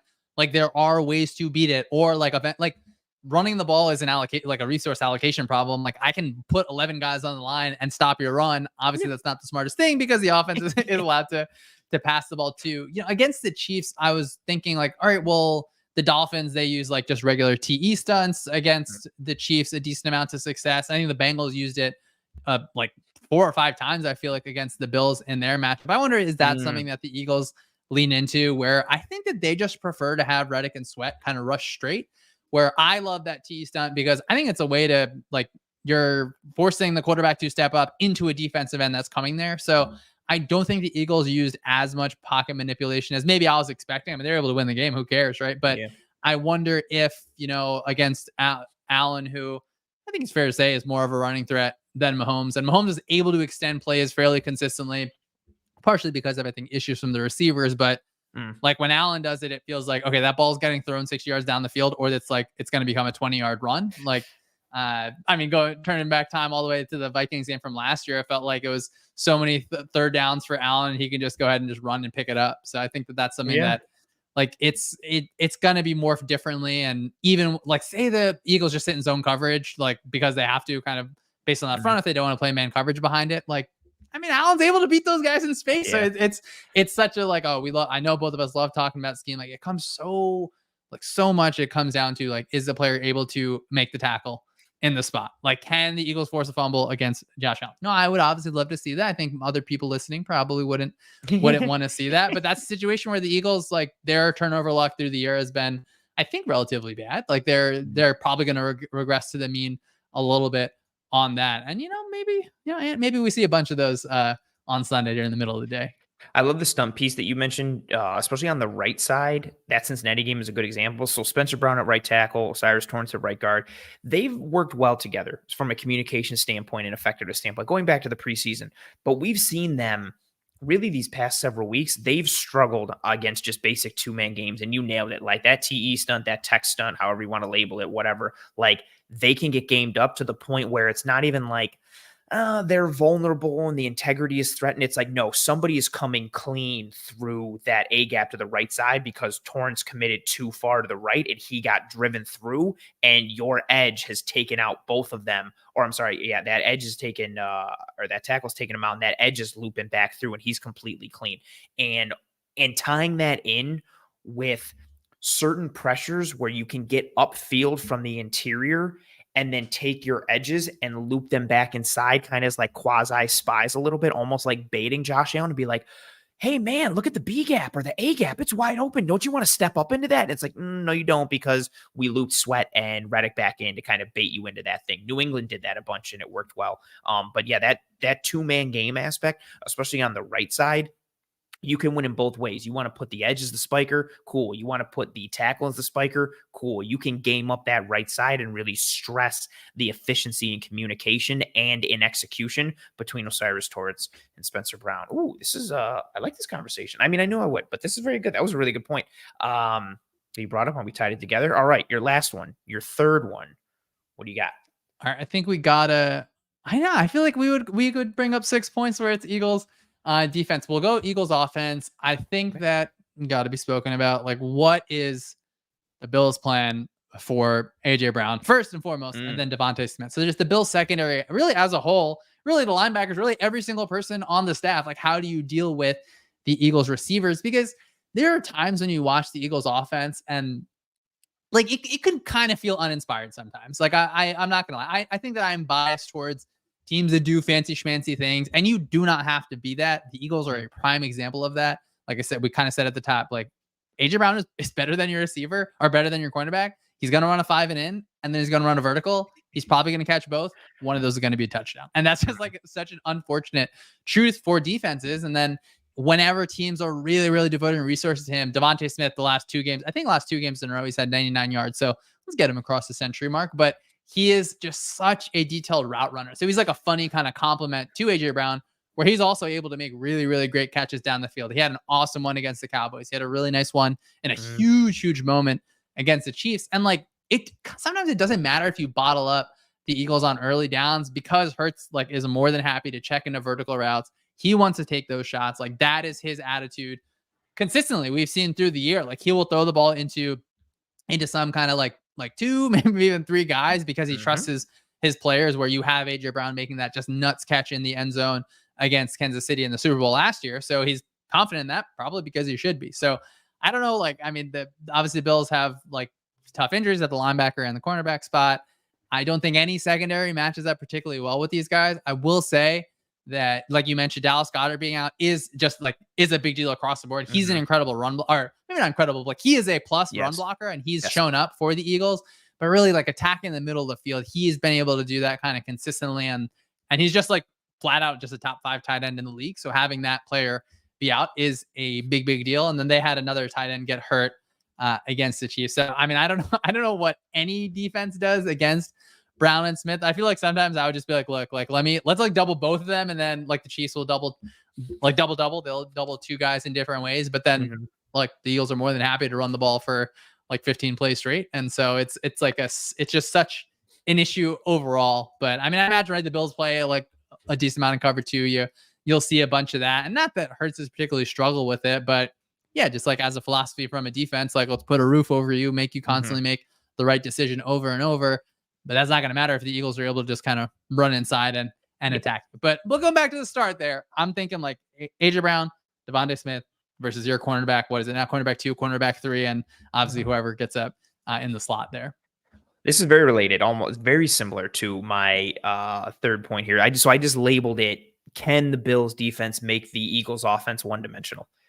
But it's tied into a lot of those points from a significant standpoint, especially from a Bills coverage standpoint. So real quick for everybody in the Eagles offense, right now overall, they're 5th in EPA per play, 6th in success rate, 6th in dropback EPA, 11th in dropback success rate, 5th in rushing EPA, 4th in rushing EPA per attempt, 3rd in positive play percentage with on the ground, 3rd in rushing success rate, 6th overall in DVA, 9th in the pass, 5th in the rush.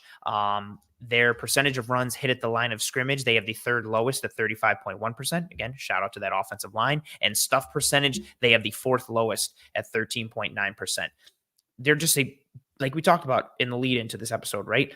The versatility, the balance they have, they can beat you in the air with underneath stuff or any intermediate stuff or deep stuff. They can beat you on the ground in a multitude of ways. They can beat you either or, whatever they want to do. They have the capability and the capacity to beat you in so many ways because of the balance they have between the run and the pass. Even with Hurts being banged up, you can see it on Monday night for everybody who watched it. I'm confused too. The holiday has completely thrown me off, like forgetting that last night was Monday night.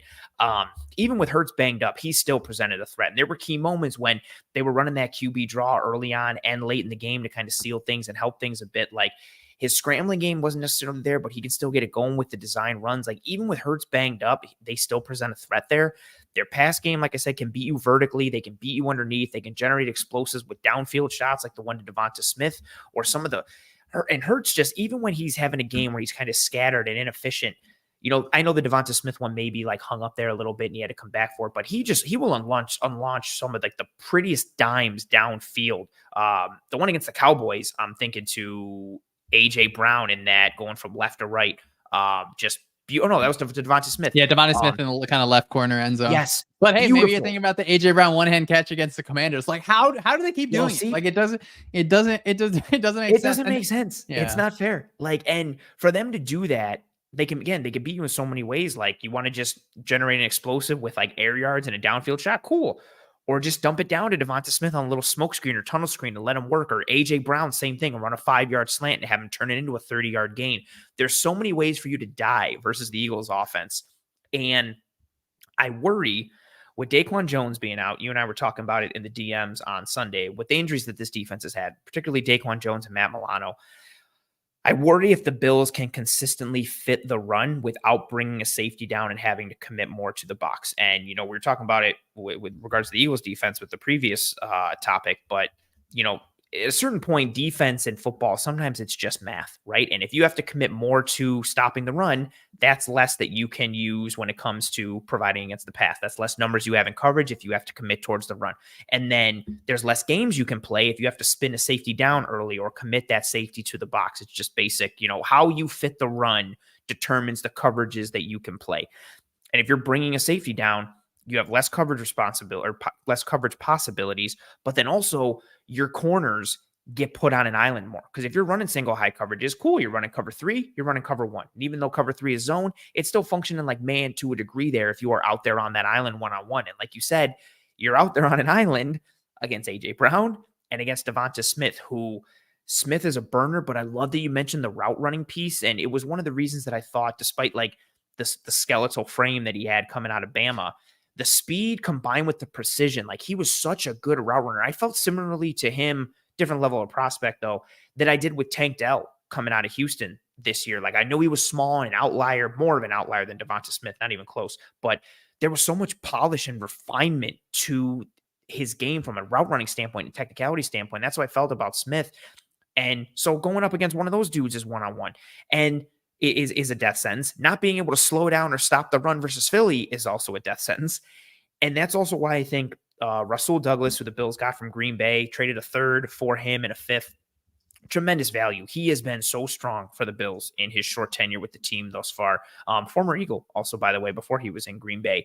He's one of the most important players for the Bills defense in this game because of his skill set, because of his frame, and how reliable he's been on the back end. He's been solid in man, in match coverages, the zone eyes that he operates with, his ability to maintain his responsibility, but then read routes through to the quarterback and jump routes and kind of fall off receivers who aren't going to get the ball, and his ability to make the play on the ball because of it. He's been a tremendous add.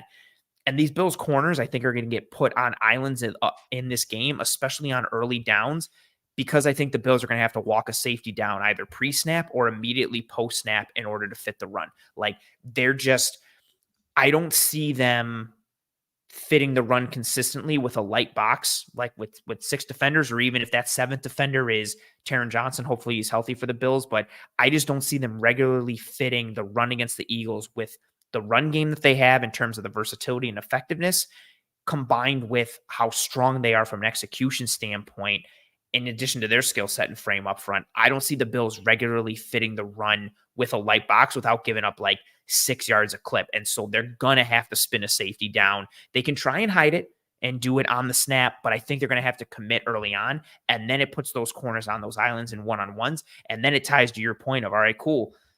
I'm Jalen Hurts. I think A.J. Brown is better than whoever's out there, or I think DeVonta Smith is better than whoever out there. Cool. Let me see which one of them gets the better one-on-one matchup, and I'm chucking it, and we'll see what happens. Yeah, I think that offenses, like, they earn their one high looks because everyone would rather just drop all your offensive plays, your passing concepts against one high. It is like, it's like Mike Leach is like, everything is good against one high, right? That was his thing. And that is really what you want. So if you're an offense, I think the 49ers are able to earn it partially through like how heavy their personnel is. Obviously, they have a lot of versatility there, but they force you to devote more resources to the run game. I think like it's a smart thing to do on the defensive end. And yeah, the Eagles they can do that to you. And then they're more than happy to, I think, be patient and take their shots kind of towards the end. I will say that obviously against the Chiefs, AJ Brown, didn't have a productive day in terms of numbers really at all. And the Eagles are, not that they operate simply, but like they do the squeaky wheel thing where like AJ Brown, I think like early in the season, he had like a blow up on the sidelines. And then the next, like the first 3 plays for the next few games are just immediate throws to AJ Brown. So don't be surprised if it's like first play is five and then AJ Brown. Second play is a bubbled AJ Brown. Third is like another kind of screen for him. So there are times when I think that like people like Shane Steichen was really good at this. He just pressed the same button over and over and over again. And not that I think Brian Johnson, the Eagles offensive coordinator, is like impatient by any means. And I do think actually something that's big recently is there were issues in the run game for the Eagles. It wasn't like a whole like holistic, like, oh, this is the one issue. It was just like execution issues here and there. And I really do think having that right guard back where they have their starting offensive line, they're now just like have used a lot more variety in the run game. They'll lean on DeAndre Swift, especially in that kind of wide zone or outside zone game, because he is like, he's playing super, super well. He can hit home runs, and they use him on a jet sweep. So he's explosive in that way, where of course, like we said, you don't have Dallas Goedert. That's a real hit to your run game. Jalen Hurts not really being able to stretch the defense horizontally as part of that kind of zone read piece. That is a big hit on your run game. Even then, when they get into the red zone, right, we see Jalen Hurts had that kind of like CT counter touchdown from, I think it ended up being empty, where maybe a running back's kind of motioning out, but they're happy to use him in the red zone there. And then you have to respect him on the red zone just because, like, I mean, he doesn't have to run 75 yards. He just has to run 10 and it's a touchdown. And I mean, we haven't even talked about the push sneak. We haven't even talked about it at one time. And so I usually am talking to like Ashil Kapadi about the Eagles. So we're obviously like, we're going to be pro push sneak because the team that we're talking about is using it. Like give me your 30 seconds on it. Like, should it be banned? Like, is it the worst play in football? Is it the best play in football? Is it somewhere in between? I need to hear your thoughts on the push sneak. I'm a defensive guy, so part of me like just wants an eye for an eye where I'm like, you can't touch a quarterback, you can't touch receivers anymore. So like, yeah, take it away from the offense. Like I just to be petty. But no, I don't think there's anything.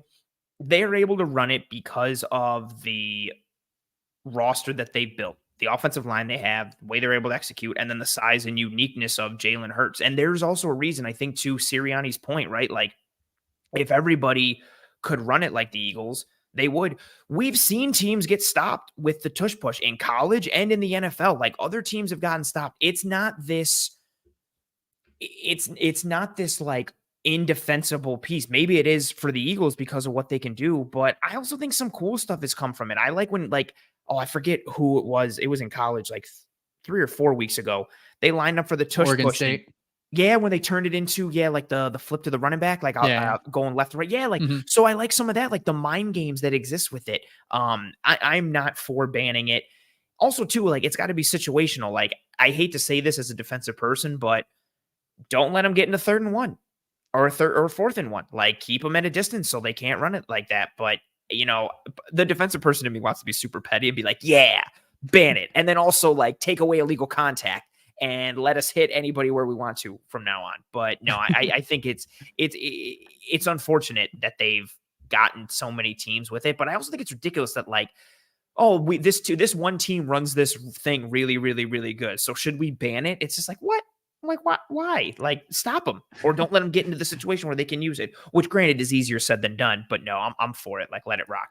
Yeah, I'm glad we got to get you a little heated on that answer. I do like it is an important like structural part of their offense where it's not corny, but like it's kind of like simplistic to be like, oh, like every time they start in 1st and 9, like I don't think that's fully true, but like on 3rd and 3, 3rd and 5, 3rd and 7, like they'll run quarterback draw all the time, just being like, hey, we just need 5 yards.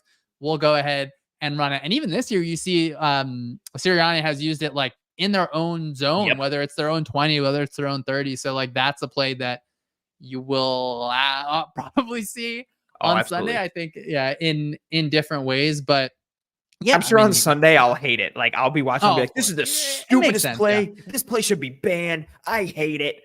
No, like if I was like a fan of a team playing against the Eagles, it's just like immensely frustrating. There's to me, there's no way to stop it unless you can like really mess with the snap in some sort of way, or like Hurts fumbled one.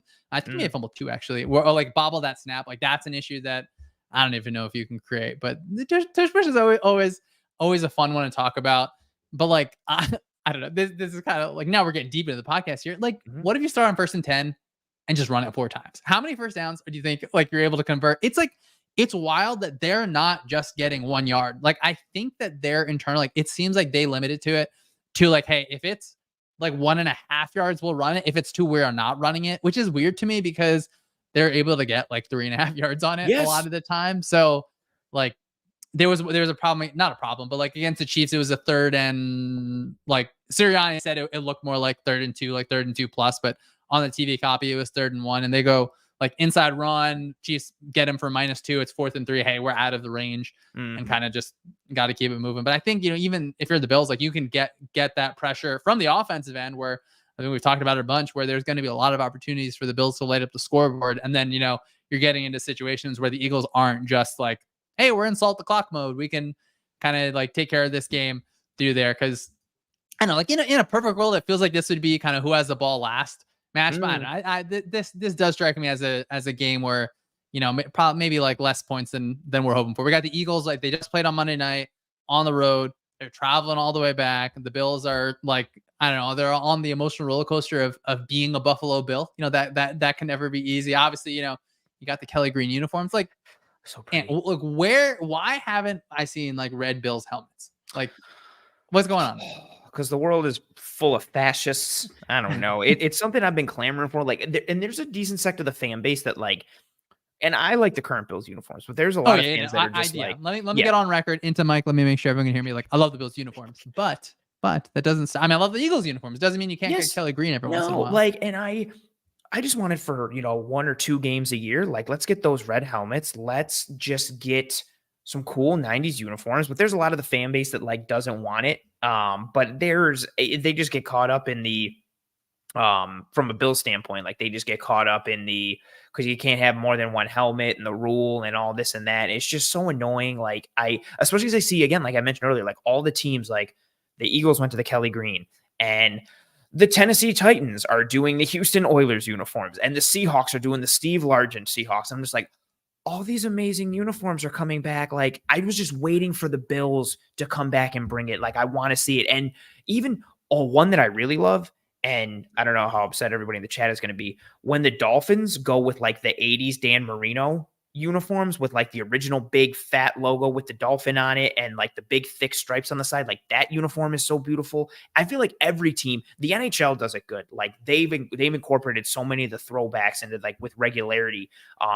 And I just feel like the NFL, of course, they have to be like the league that doesn't let you wear like certain socks or doesn't let you put tape on in certain ways. Of course, that's the one that's like, nope, we have to have rules on what. And I know some of it is safety based because like the helmets and yada yada, but I just want the Bills to have them so bad. Like this, and especially too that they're playing the Eagles. Like, of course, the Eagles week, they're wearing the Kelly Green. Like one of my favorite uniform schemes. It's just like another way to be like, oh, look what you don't have and look what we have. Like, oh, like it's just another kick right into the gut. The Vikings brought back like their old school ones like this year too. Like it feels like Buffalo Bills waiting for a chance, and it feels like that's something that you're for uniforms, for wins at times, for conference championship games. I mean, maybe the missing piece is just the uniforms. Maybe none of the scheme talk matters at all. Maybe it's just uniforms. If you look good, you play good.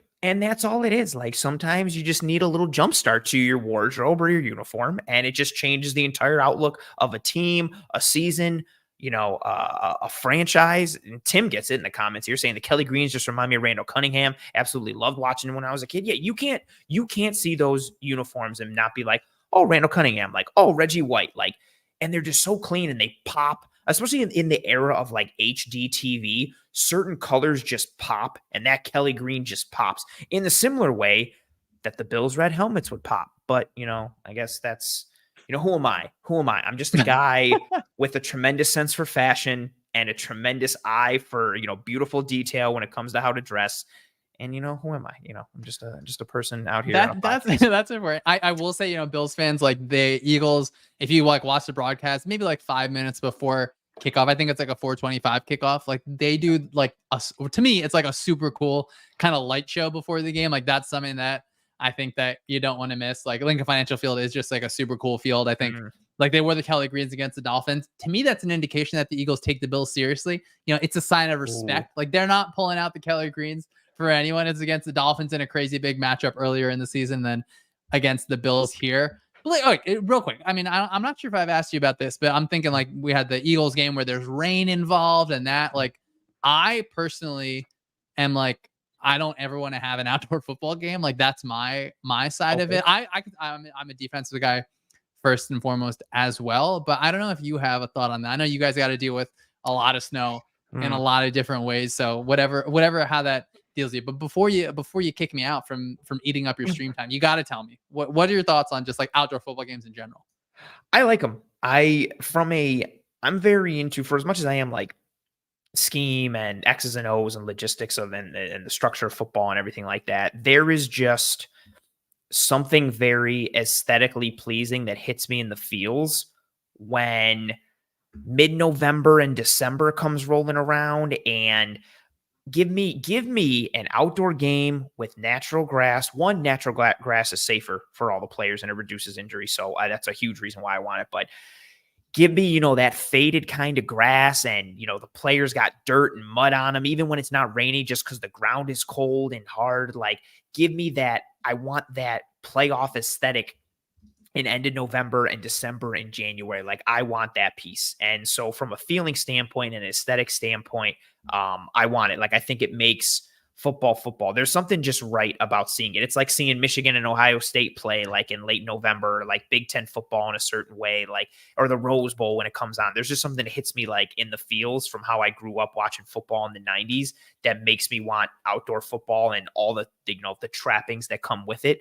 Now, I definitely recognize that certain environments aren't advantageous to certain teams. Like those Drew Brees Saints teams, like wanted home field advantage, so they never had to play outside, like ever. You got the Lions trying that same thing now, right? They want to keep them indoors. Yep, excellent point. And but I also think that, and it's such a hot button topic, but like, and I recognize how the Bills have been built to be more of like a quote unquote dome team, but I also think like you need to be versatile in how your team is built, and you can't build your team just to be like, well, we're built to win inside. Like that's just not how it works. Like, because so that to me means like in the larger landscape of the conversation, like, cool, you're a passing offense.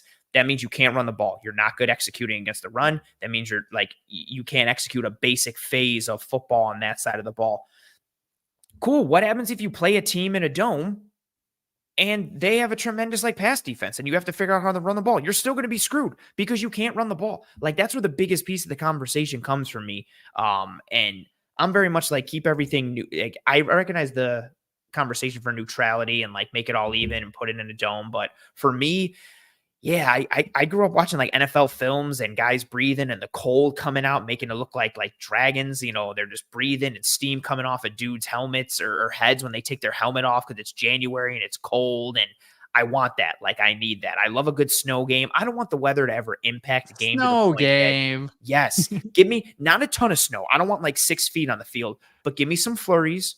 Like, give me something that adds to the ambiance. Give me a night game with a little bit of weather on a natural grass field outdoors. I want to see dirt and mud and cold breath. And, you know, somebody's got, you know, a brush burn on their elbow and it's bleeding a little bit through their white sleeves. Like, I want to see some of that. Like, give me all the feels. That's what I want.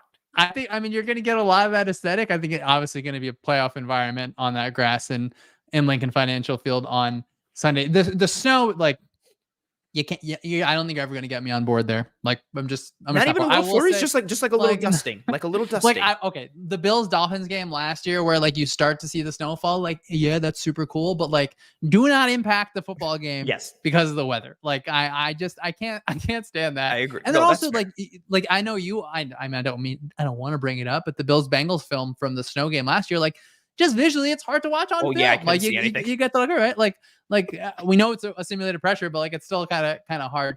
But so I'm hoping even that Bills Dolphins game. So it starts to snow in the fourth, and you're like, oh, pretty.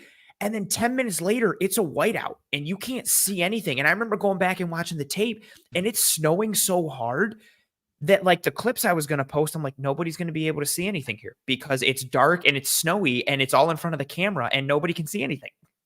Well, yeah, you know, I'm hoping for the whole entire, like all of Buffalo, the entire East Coast and really everywhere, like hoping for not too much snow. Like I know that you got some rough snow last year, so hoping to limit that. And Sunday, let's not have to send any DMs back and forth about the weather. I know that's like my first and foremost hope. Like a good clean game of football where we can learn things about the Bills and the Eagles and not be like, oh, you know, like the ball hit the receiver's hands and you dropped it because it's I hate those type of variables. Like I don't want to see a downpour. I don't want to see 30-mile-an-hour winds. And I don't want to see, like, even though I love snow games, like I like the dusting. I don't want to see snow to the point where it's like, we can't see the lines on the field. We don't know where the first down is. And it's just like, no, that's, you know, it's funny. Ironically, Eagles, I'm thinking back, what's that Eagles game with LaShawn McCoy? Is it Eagles Lions in that big snow game? Like, I don't know, like 10 years ago or something like that. Sliding in the snow, like is doing the. Where it was like this weird week where like everybody got hit. It was like, I think Eagles Lions got hit with a ton of snow and like Ravens Vikings got hit with a ton of snow, or they got hit with like feet of snow during the game and nobody could see anything. It was, I don't want weather to the point where it's a huge variable and it significantly impacts the ability for the game to be played. I want enough weather that it adds to the drama and the ambiance and the visual aesthetic, but I don't want enough where it changes the game schematically and structurally. I think that makes sense. And so like schematically, structurally, do you feel better or worse about the game after us being able to have the conversation?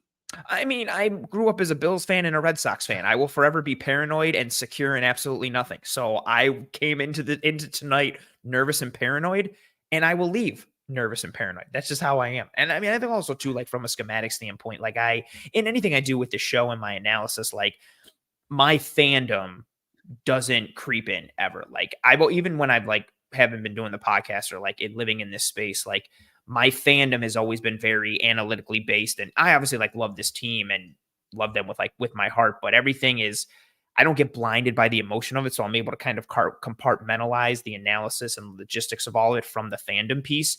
And I think that's allowed me to just really appreciate what this Eagles team does, like schematically, and how good they are. And when you appreciate how good they are schematically and talent wise, it kind of puts the fear of God into you a little bit. But then it's also kind of knowing what this Bills team has been. Like you said it, like if they hit, they're one of like the few teams that have a legitimate chance of winning the Super Bowl in the entire NFL. Like when they hit, they're tremendous. Even with the injuries, they can still be a tremendous team, but they've just been so inconsistent. So for me, I think that's where the paranoia comes from, knowing this went, especially with how the year started, like this went from a game that was more like, ooh, test your mettle against one of the best, to being like, you have to win this game against one of the best teams in football. And then you add in the inconsistencies of this Bills team, and you add in how good the Eagles team is schematically, like, especially for me as a tape watcher, like, if you're a data guy and you like advanced metrics, cool, the Eagles are sweet. If you're a tape guy and you like ball and scheme and structure,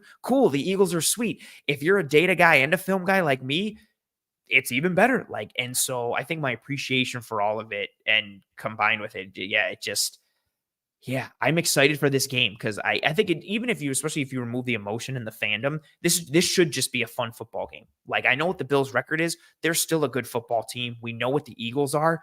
This is a sweet game. Like, and the Eagles are coming off of beating the Chiefs. Like, are they riding into that? I think don't they play San Francisco after the Bills? So like, Yep, they have are San they? Francisco. Yep. And then they have the Cowboys, I think. Oh gosh, I should definitely know that. Yeah, I'm pretty sure it's, Yep. yeah, It is because it's Cowboys. Bills, Niners, Cowboys, and then Seahawks. So Oh, it's that's a like, fun. ooh. That's And then fun. again, as I said, like you're off a Monday night on a short week. You got home on Tuesday morning at like 3 a.m. before. Now you have a short week of practice, and then Buffalo. Like, I mean, they did roll against the Jets. They were able to get over that hump in the second half, I thought. So Yeah. I don't know. I don't know if I feel better or worse about the Eagles' chances after our talk. You know what? And even whether I feel better or worse, I don't care, because I enjoyed our conversation. You are like I said, and I realized how long we've been going. I'm so sorry that we've been here for like over an hour and a half. But also you were asking me questions, so I feel better. I feel like, no, he was playing along, but I'm so sorry for how long I've kept you. But this was absolutely tremendous. Like, I had a blast the last time you were on for that Vikings week last year. And like I mentioned initially, I think when we initially started talking before you did the podcast stuff last year with the Vikings game, like, just, you're a tremendous resource for people for football knowledge and scheme and structure and understanding the game. Like, the way you present it, what you write in your articles, what you break down, like how you tie the film piece in with the data and just the analysis. Like, you are legitimately like one of the best and one of my favorite people to go to, and just whose content I enjoy consuming, regardless of who you cover or what you cover. Like, you're absolutely tremendous in what you do. And then, as a person, like, I really dig who you are as a person, and we get along really well. So I appreciate you taking the time, joining me. I'm sorry this went so long, but you crushed it as I had hoped. I enjoyed this conversation tremendously, regardless of any trepidation and nervousness that I have for the matchup as a fan, as a person who just enjoys talking ball. It really doesn't get much better for me than sitting down and being able to talk to you. So thank you for taking the time. The floor is yours. Tell everybody where they can find you, what you do, all that kind of stuff. And appreciate that so much. That was incredibly kind. And I will say, we talked about that Vikings game last year. Crazy game. Maybe, do we get a fumble on the Bills' own 1 yard line? Hopefully we get as much craziness as that. But I appreciate you so much. Everyone, if you didn't like listening to me, don't have to follow me on Twitter. That's fine. No, no hate. But I, follow at Syed Schemes, SYED Schemes. I just love football so much that I think, the same way you do. A lot of just all 22. It's a real fun thing to watch. Hopefully no snow, kind of covering it up. I've been covering the Eagles, but really just, obviously watching across the league. There's just, as much as I think Tom Brady just said, he's like, oh, there's a lot of kind of mediocre football. There's a lot of good football out there too. And some of it is definitely happening in Buffalo. Hopefully more of it happens in Philadelphia for the Eagles than the Bills on Sunday. But yeah, shoot a follow on Twitter. Go to sumersports.com. We're putting up a lot of just, free data, things you want to look at. If you want to see like, all right, well, what are the Bills playoff chances? We got a lot of smart people working on some fun models there. I think it's a good place for fans. There's so much content out there. I think you can spend some of your time with us at Sumer. Absolutely. Like that's a great plug as well. Like just a great site for like the EPA pieces and the success percentage pieces, and just all in a nice, it's got a good user interface. It's nice and digestible. Like you guys do great work there. And yeah, everybody give Shawn a follow. Like if you go, I pulled it up to make sure it was still on your thing. Like your pinned tweet is still the article you did about Kyle Shanahan's offense back in July, which is, it's just so well done, like schematically. Like if you need a one-stop shop to understanding one of the best offensive minds in football, like that's a tremendous piece. And that's such a great pinned tweet to have because it's so well done and it's topical and it's great. And I feel like like you see that and you're like, oh, this guy knows ball. Like, and it's just such a good representation of who you are and what you do. Again, I appreciate the hell out of you. I'll DM you once I finish this episode tonight to thank you again and all this stuff. And I'm sure I'll keep talking to you like normal. Go to sleep or go do whatever you got to do. I'm sorry it took up so much of your time. You crushed it. I appreciate the hell out of you. Enjoy the rest of your Tuesday. Happy Thanksgiving. And I'll see you on Twitter. Appreciate you. Later, man. Man, tremendous guest. One of my favorites. Like I mentioned, love Shawn. He is absolutely tremendous. So we're going to pivot now. We're going to break down some game tape coming out of the back end of this Bills-Jets game. I'm going to fire up the film in a minute. Before I do, everybody kind of settle in. I know we've kind of gone long here a bit, but don't have too much longer as we go through this film piece and want to break down. But I did want to mention the sponsors. I mentioned earlier, One Pipe Pizza.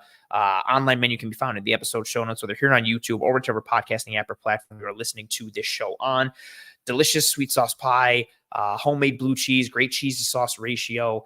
They have a special Cover One pizza there, the Cover One Allen Goat, with just tremendous ingredients. And I one of my favorite things too is when you get like different ingredients and vegetables on the pizza, like they chop them up individually and sprinkle them all. It's not just like huge chunks of vegetable that kind of interrupts how you would eat it.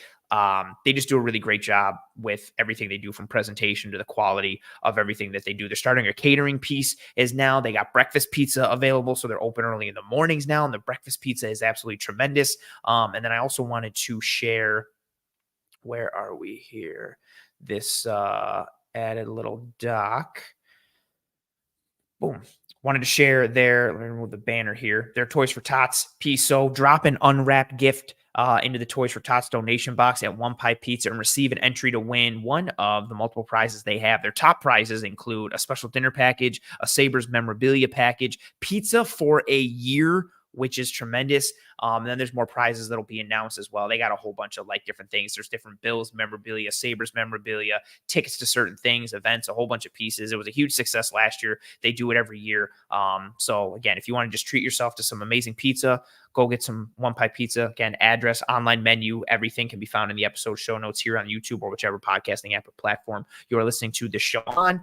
And then also, if you want to do some good, holiday time is the best for me, but it's sometimes not for other people. So, do some good for some others, the community at large, however you want to phrase it, while also treating yourself to some great food and some great pizza. So that's what One Pipe Pizza and their Toys for Tots piece. Now gotta stop. Got a super chat. Zach of all trades. Thank you very much for being here. And thank you for the super chat. Zach says, I like this question. I wonder how much Bobby Babich gets to look at DC next year. He did so well as a coach for Poyer and Hyde. Yep, back when he was with the DBs, with safeties, and now with the linebackers this year with Bernard and Dodson. I think that's a good point. Terrell Bernard has played well this year. I don't think he's at the All-Pro level that some people have kind of anointed him as, but man, he was playing really great as a complimentary number 2 piece to Matt Milano. And then even when Milano went down, we haven't seen too much of a dip in Bernard's play. He's been a real quality addition. And then Tyrell Dodson, I like that you mentioned him. I had him as one of my stock up players here on the show a couple weeks ago. I broke down some of his plays against the Cincinnati Bengals. He's had a sneaky good year. I know it's not what people want to hear, and I know he still struggles in coverage, and he's not the sexiest guy at that spot, but his plays against the run, he will make some mistakes from time to time, but I think Bobby Babich has done a good job of getting as much blood as he can from the Tyrell Dodson stone, in addition to seeing the jump in production and execution that we've seen from Terrell Bernard. So I think that's a really cool one, shout out to Babich, but 2, I wonder if he gets any defensive coordinator looks, or potentially do we see, I don't know, does McDermott, you kind of relinquish the reins to the defense a little bit next year, and maybe Bobby Babich becomes, Bills DC, or he gets a DC offer, somewhere else outside the organization. So we'll see. But, I think, his track record with, like you mentioned there in the secondary, and then with the linebackers this year, really speaks to what he's done and who he kind of is as a coach and developer and, position guy. Well done. I think that's very well said. Now, Let's switch. I'm going to pull up some tape. I wanted to go over Ed Oliver versus the New York Jets, somebody who had a really tremendous game. There were several guys who really stood out. But, I do the film room every Wednesday with Mr. Eric Turner. We'll be live tomorrow night, 7 p.m. Eastern. We had several guys that we were going to go through.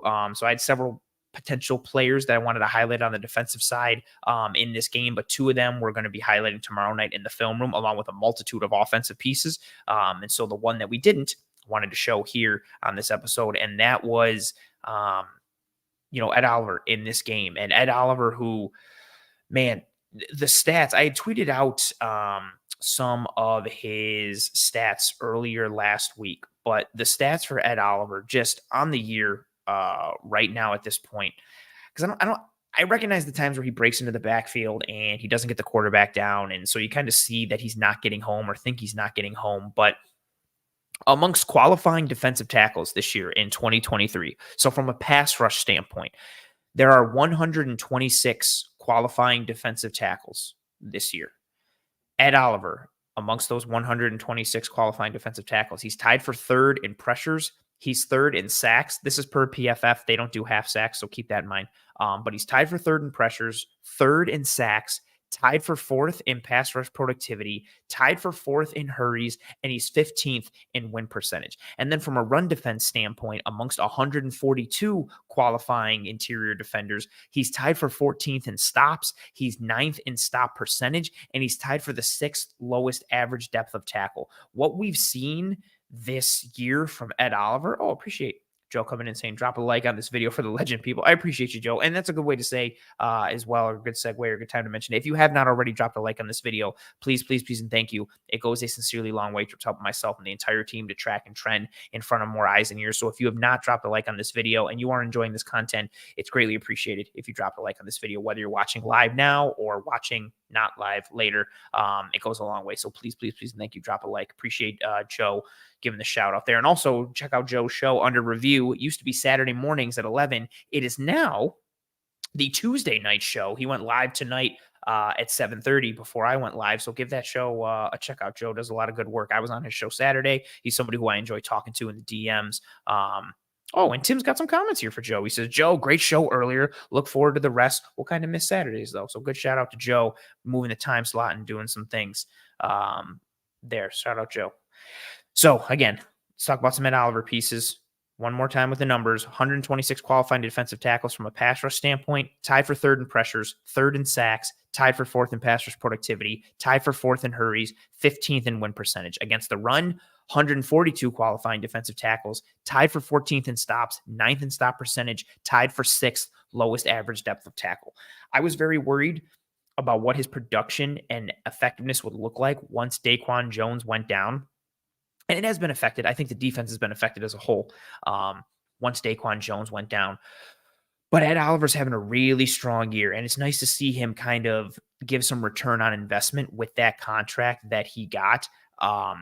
He's just been effective against the pass, effective against the run. He's effective against double teams. The effort that he's playing with, the technique, the tenacity, the power, the burst, the hand technique, like he's doing a lot of great things just overall as a football player up front. And he's been a key piece for this defense, and he's going to need to continue to be a key piece for this defense. We mentioned it earlier with Matt Milano going down, Daquan Jones going down, Trey White went down. There's been so many injuries on this defense that the top players that they have remaining have to play like top players and or even raise their game. So the guys like Ed Oliver, hopefully Von Miller can get back to form. Hyde and Poyer, what we're seeing Rasul Douglas doing, I think he's playing tremendously. AJ Epinesa has seen an uptick in his game. And then Ed Oliver's been even more important on the defensive line because Greg Rousseau is playing banged up. He is not right. His foot is all kinds of jacked up. You can see how hard it is just for him to move, let alone be effective snap to snap against offenses. So Ed Oliver has been really the consistent piece on that defensive line, along with Leonard Floyd. He and Floyd have been a tremendous 1-2 duo and tandem up front. And it's nice to see, Ed Oliver kind of getting some appreciation this year, but I think he deserves more. Again, those numbers that I mentioned are tremendous for him this year and what he's done. And now let's watch some accompanying tape against the New York Jets. So he's had a lot of solid plays these last several weeks. This one, is against the Jets. This is a run defense snap. So the Jets here are running a GH counter. That means the guard here and then this H-back, they're both going to pull and come to this other side. Breece Hall is going to take a step this way and then go and follow them along with the piece. But I've got Ed Oliver highlighted here, and then we're also going to see it from the end zone angle as well. But just watch Ed Oliver blow this play up and so what's going to happen here too? So this guard is going to pull, right? Which means the center is going to pin Ed Oliver. So he's going to come here. He's trying to hit Ed Oliver and stop him right here. So that way all this action can come back this way. Ed Oliver is trapped here, and you get a nice alley, and everything is ship-shape on the front side of this run, right? So the center is coming down trying to pin Ed Oliver. But watch Ed, the burst that he gets, he completely blows this thing up. Like there is no shot, and it's purely because of get off, leverage, and burst that he plays with. Again, I'll play it in real time so you can get the appreciation for it. Just rips right through. And if you notice, he basically takes up 3 blockers. So there comes the motion. Boom. All right, so cool. Here is that pin attempt from the center. And here's the right tackle. Here is that H. It's basically a tight end, but based on the alignment, calling it an H. So this is that tight end, Ty Conklin, who's trying to come across to help lead for Breece Hall. Ed Oliver, okay, he's already got the center trying to pin him down, and he's got the right tackle trying to lend some support. Again, the get off, the burst. Let's watch. When we go in slow motion here, there comes the motion. Boom, the snap. Look how much ahead he is of the rest of the defensive line just from where his head is versus everyone else. I know that's not the greatest straight line, but look at him out of his stance. He's already across the line of scrimmage. Like he's ready. Not only is he beating the rest of the front on the snap, he's also beating the center, Joe Tippmann, who's trying to pin him down. Gets through. Boom. He's occupied now by the center and the right tackle. Here comes that pulling tight end, that pulling H. Oliver keeps driving. He keeps fighting through. Boom. Knocks the right tackle into that pulling H. So effectively, he makes the right tackle block his own man and then takes up 3 blockers by himself, which creates a free opportunity for Dotson to make a play on the front side and cut inside. Dorian Williams comes through clean. This is a play that's not going to show up on the stat sheet. That's the reason I wanted to pick this play first. This is not one that shows up on a box score. This is not one that shows up on the stat sheet in any way, shape, or form. This is watching and either noticing it on the broadcast or watching the tape after and recognizing how good of a play this is and the positive domino effect it has for the rest of the defense. And we'll watch it from the end zone angle again. So there's Ed Oliver highlighted. Goes forward, and you'll see this guard is going to pull. The center is going to try and pin down on Ed. Here comes Ed Oliver. Boom. Rips through, sees it, diagnoses it, leans right into the center. Watch that rip. You see him kind of pop through those hips and rip through. And the force, I think the force is it too. Watch what happens to the right tackle there. How much he knocks back that right tackle, number 61. Boom. And knocks him right into Ty Conklin, number 83, who's trying to come across on the pull. That's just a great play.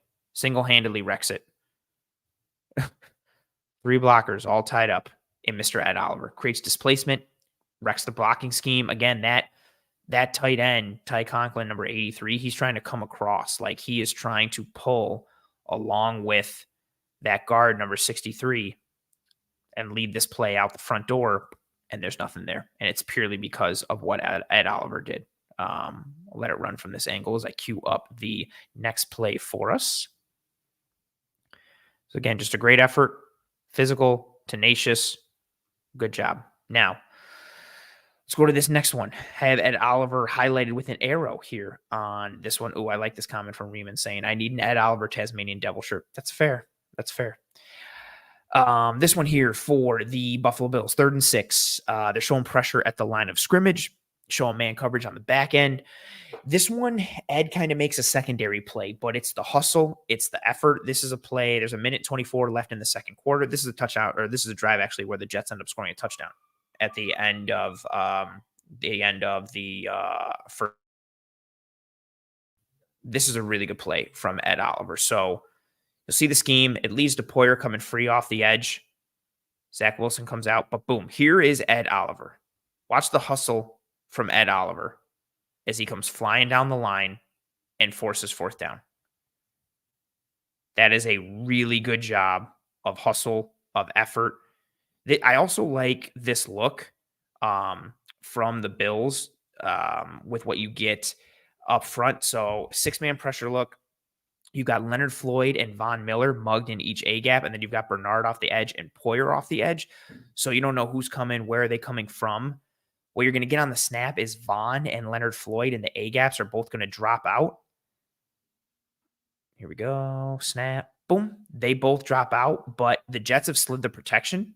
So Poyer comes in scot-free. Technically, Zach Wilson's man, because even if everybody comes here, it's still 6 on the line for the Bills versus 5 for the Jets. So that's going to be Poyer's going to end up being Zach Wilson's man. So it's Zach Wilson's job to beat him, which he does. He recognizes it, spins out of it.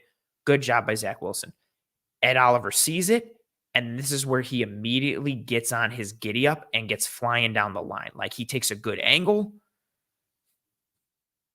That's where you really see the speed. And Zach Wilson, for, again, as much as he's been knocked from a decision-making standpoint, a quarterbacking standpoint, he is fast, he is athletic, he is good on the move from like a running standpoint, not throwing on the run or making decisions on the run. Ed gets on his horse, no pun intended. Like, look at the speed there, the athleticism, the burst. And you see Micah Hyde. Hyde recognizes it, immediately kind of waits for Ed to come out from the Jets sideline there after making that play. Daps him up because that's a good play. Here's another angle of it. Ed Oliver, right meow. And just watch the play. He sees that Wilson's trying to escape. He's trying to evade. Gets right down the line, hustling on third down to force fourth down. That's a really good play from Ed Oliver. Real quality play. Hustle, effort. I think he gets credited for a tackle on this play, I think.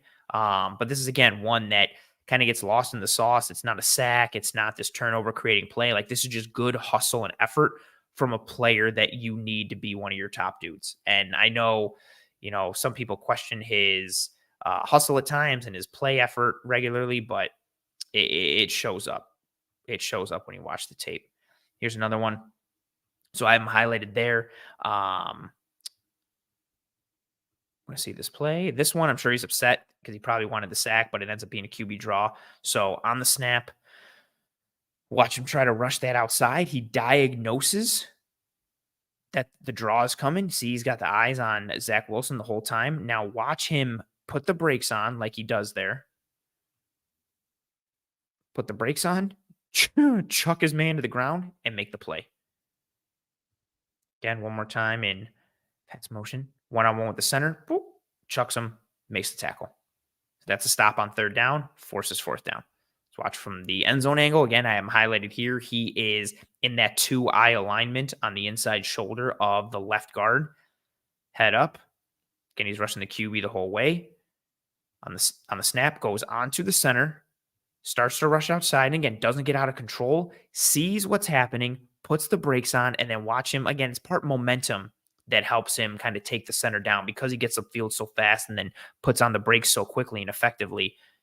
Chucks his man to the ground, sheds him. That's really where you see it too. This end zone angle.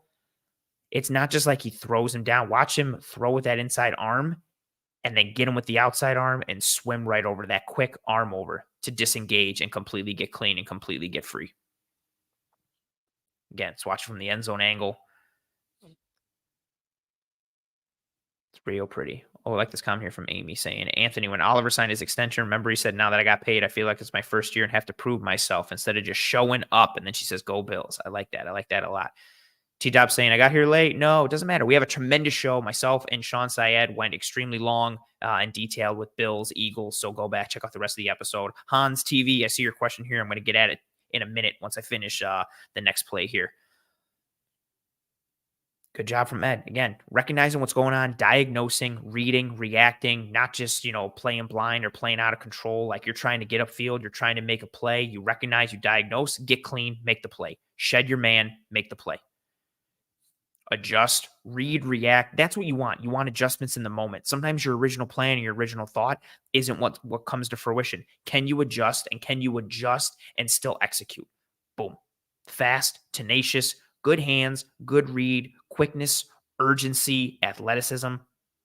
Boom. There's some pop and some violence in the way he sheds that center. Boom. Chucks him right down to the ground and makes the stop on Wilson, forces fourth down. That's a nice play. This last one here, they're going to look at for Mr. Ed Oliver. Have him circled there. He and AJ Epinesa are going to run tackle end stunt, also sometimes referred to as a tech stunt, TEX, which basically all this means is AJ Epinesa is going to spike inside here, and Ed Oliver is going to loop around him there. AJ Epinesa is the spiker. Ed Oliver is the looper. And watch Epinesa, boom, there he darts inside. See him get the hands extended and aim at that left guard so we can take up the guard and also take up the left tackle. The tackle gets driven inside a little bit. So Ed keeps it tight, rushes right upfield, opens up the left tackle a little bit, and watch him just chuck him to the ground and then make the sack and get on with Zach Wilson. We'll watch it in real time and then show you from the end zone angle. Boom, get upfield, chuck your man, make the sack. Oh, this is also the one where we got the celebration with the little rodeo piece. Oh, let's watch from the end zone angle. So again, Epinesa is coming here. Well, from a better angle. Let me go forward so it doesn't interfere with the circle. He is spiking inside, aiming at that left guard, trying to cause chaos so that way Ed Oliver can come clean as he loops around. And watch Ed Oliver's loop, which is a nice piece. So here comes AJ Epinesa, darts inside, boom. Watch how tight Ed Oliver keeps it to the left tackle. If you get too rounded, it's an inefficient route to the quarterback. You gave the quarterback extra time. You know, the shortest distance between 2 points is a straight line. So anytime you bow this out or you round it out a little bit, you're giving that quarterback extra time to adjust. Ed Oliver does not take this too wide. He cuts right off of AJ Epinesa's backside. So he times it well. He reads it well. He paces this well, cuts right off of him. And then because he does that and then angles, you see that lean already, he's starting to get upfield. This forces the left tackle to have to react quickly. It's also a good spike by AJ Epinesa to occupy the left guard and also influence and obstruct the left tackle. That causes 67, that left tackle there, to get out of his, out of his set a little bit late in terms of that spike from AJ Epinesa. So he backs out. He opens himself up. And look at the lean and the body position from Ed Oliver. Low man wins always when it comes to the trenches. Low man wins. This tackle is almost standing straight up. Again, he's reacting. He's trying to open up quickly because he got affected by the spike and then is getting affected by the loop from Ed Oliver.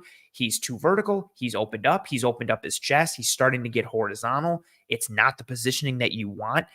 And then in conjunction with all of that, look at the lean and the body position from Ed Oliver. Real pretty. Well, I shouldn't have done that line that long. Real pretty body lean. He's on that almost 45-degree angle. Watch him get into the chest. And then this is where you see the strength and the power and the leverage. Gets under him. And look at him just lean into that left arm, that inside arm. And boom, just chucks him to the side. He almost tackles Zach Wilson by chucking the left tackle into Zach Wilson. And we're watching in real time. Boom, keep it tight. That's an impressive rep. I don't care if it's against a backup left tackle, like chucking a grown man in the NFL like that quickly and that effectively, and then chasing down the quarterback. That's tremendously effective. That's a great rep from Ed Oliver. And like I said, he continues to have these great reps week after week, play after play. He's been somebody that's been extremely strong for this Bills team, and we're going to need him to continue to play at that level, given the injuries to this front and what's tasked of this team going forward. This is something that, this type of play is something that's needed for this team, and really for not just for this defensive line, like for the team, because this defense, complementary football, I know it's not just a buzzword or an annoying topic for some people. It's a real thing. This defense needs to keep carrying its weight as much as they can, and Ed Oliver is a key cog and piece in that defensive machine. I want to go back to this question from Hans. Hans said, would love to hear your thoughts on Von. Seeing a lot of fans bash him for his lack of production. I feel like it's just taken a while to get back from that ACL. Yeah, dude's 34. It's the second time he's torn this ACL in that same knee. He's not even a full year removed from it. He's getting this week or next week, depending on the date, he's going to be a full year removed. You usually don't get back to your same pre-tear self until year 2. And that's without tearing it twice. And that's without also being 34 years old. I think he is kind of taking it, from a plan perspective and getting his feet wet and taking it a little by little. I will say, I know the production hasn't been there and the splash plays haven't been there. He has had some good reps. We have seen some speed around the edge. We've seen some good push pull. We've seen him drive some players into the quarterback's lap and affect the depth of the pocket in addition to affecting the width. So I don't think he's, pre-injury Von Miller. I don't think he's that guy that, was such a game wrecker against the Chiefs last year in the regular season, but you have seen some flashes. I'm hoping with each week he gains more confidence, gains more effectiveness, starts to feel better, and is able to kind of get more juice out of that knee and out of himself, and is able to become more productive. So, I think it's overall been disappointing, but I also think there should be some expectation to it. I wasn't expecting him to be a real contributor on this team until December. Or late November, but mainly December. I think he's feeling more pressure and he's getting bashed a lot because Matt Milano's out, Daquan Jones is out, Tre'Davious White is out, and this team has been losing. So you need everybody who is a quote unquote star on your team that's remaining to step up and play big. And he's a star. He got paid big time and he hasn't been playing to that level. But again, I think there should be some expectation and leeway given considering the injury he had, when he had it, the timeline for return, and what he's been doing in terms of ramping up and gearing up, in addition to where he is in his career. So there have been some flashes. I don't think it's necessarily wholeheartedly what you want to see, given how important he is to this team and what the Bills need from him. But I think there have been some flashes that have given me some, encouragement, and I hope to continue to see that piece. Oh, I like the comment from Tim talking about one of the plays from Ed Oliver saying this level of awareness reminds you in the pass rush against, I think it was Miami, where he stopped his rush and sat in the pass lane. He's a smart man. He's a smart man. What else do we got? Oh, Riemann says, is the Eagles' O-line the best we've seen all year? Yeah. The Eagles' offensive line is one of the best, like week in and week out. The Eagles are up there. The Lions are up there. Those are probably my top two for best offensive line. The Cowboys, when things are right, have a good offensive line. But yeah, the Eagles are tremendous from a talent standpoint and an execution standpoint and a coaching standpoint. They're absolutely tremendous. Absolutely tremendous. Tim says, Anthony, do you think the Bills will be able to re-sign any of DQ, Floyd, or Epinesa this offseason? Any preference of guys to this point in the season? I think they could sign 2 out of the 3. I would give priority to Daquan Jones because of the role that he plays and the position that he plays and the level at which he plays it at. Floyd and Epinesa are tough.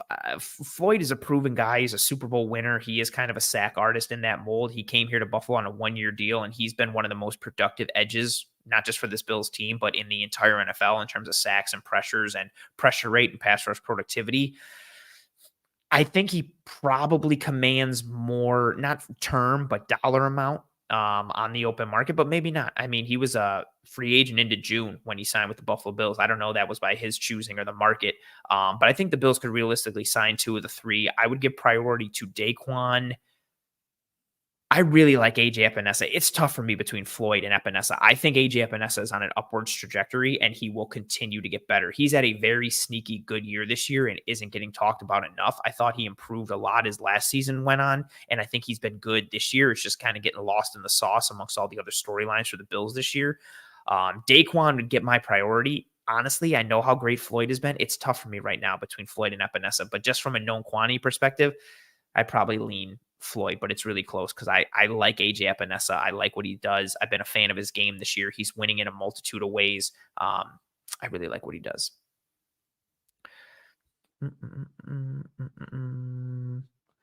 Anything else? All right, copy. I think seeing a lot of repeat comments. I just also realized what time it is. I'm going to throw up the banner. We got to get the hell out of here. I appreciate you folks riding with me on this very long episode of Disguise Coverage, but it's a very important game. Bills versus Eagles. Every game from here on out is important for this Bills team. Before you leave, please, and thank you, drop a like on this video if you have not already. It goes a long way towards helping myself and the entire team to track and trend in front of more eyes and ears, like I always say. So please, and thank you, drop a like on this video. Helps myself and the entire team.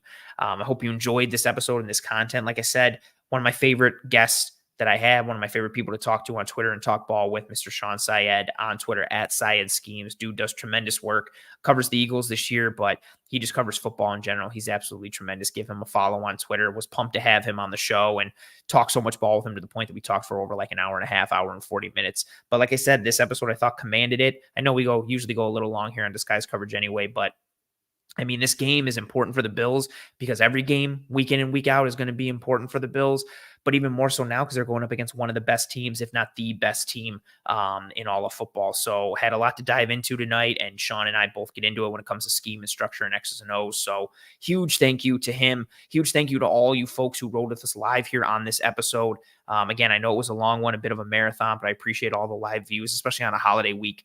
So thank you very much to everyone who joined us live here on this show. If you did not join us live and you were watching later on one of the podcasting apps or platforms, if you were watching later here on YouTube, thank you for your post-live view. Please drop a like on this video. If you are listening on one of the podcasting apps or platforms, thank you for your listen, your download, whatever have you. Please rate and review and subscribe to Disguise Coverage on whatever podcasting app or platform you were listening to the show on, Apple Podcasts, Spotify, whatever have you. Subscribe to Disguise Coverage here on YouTube and to the Cover One channel as a whole. Got you covered every single day of the week with anything and everything Buffalo Bills.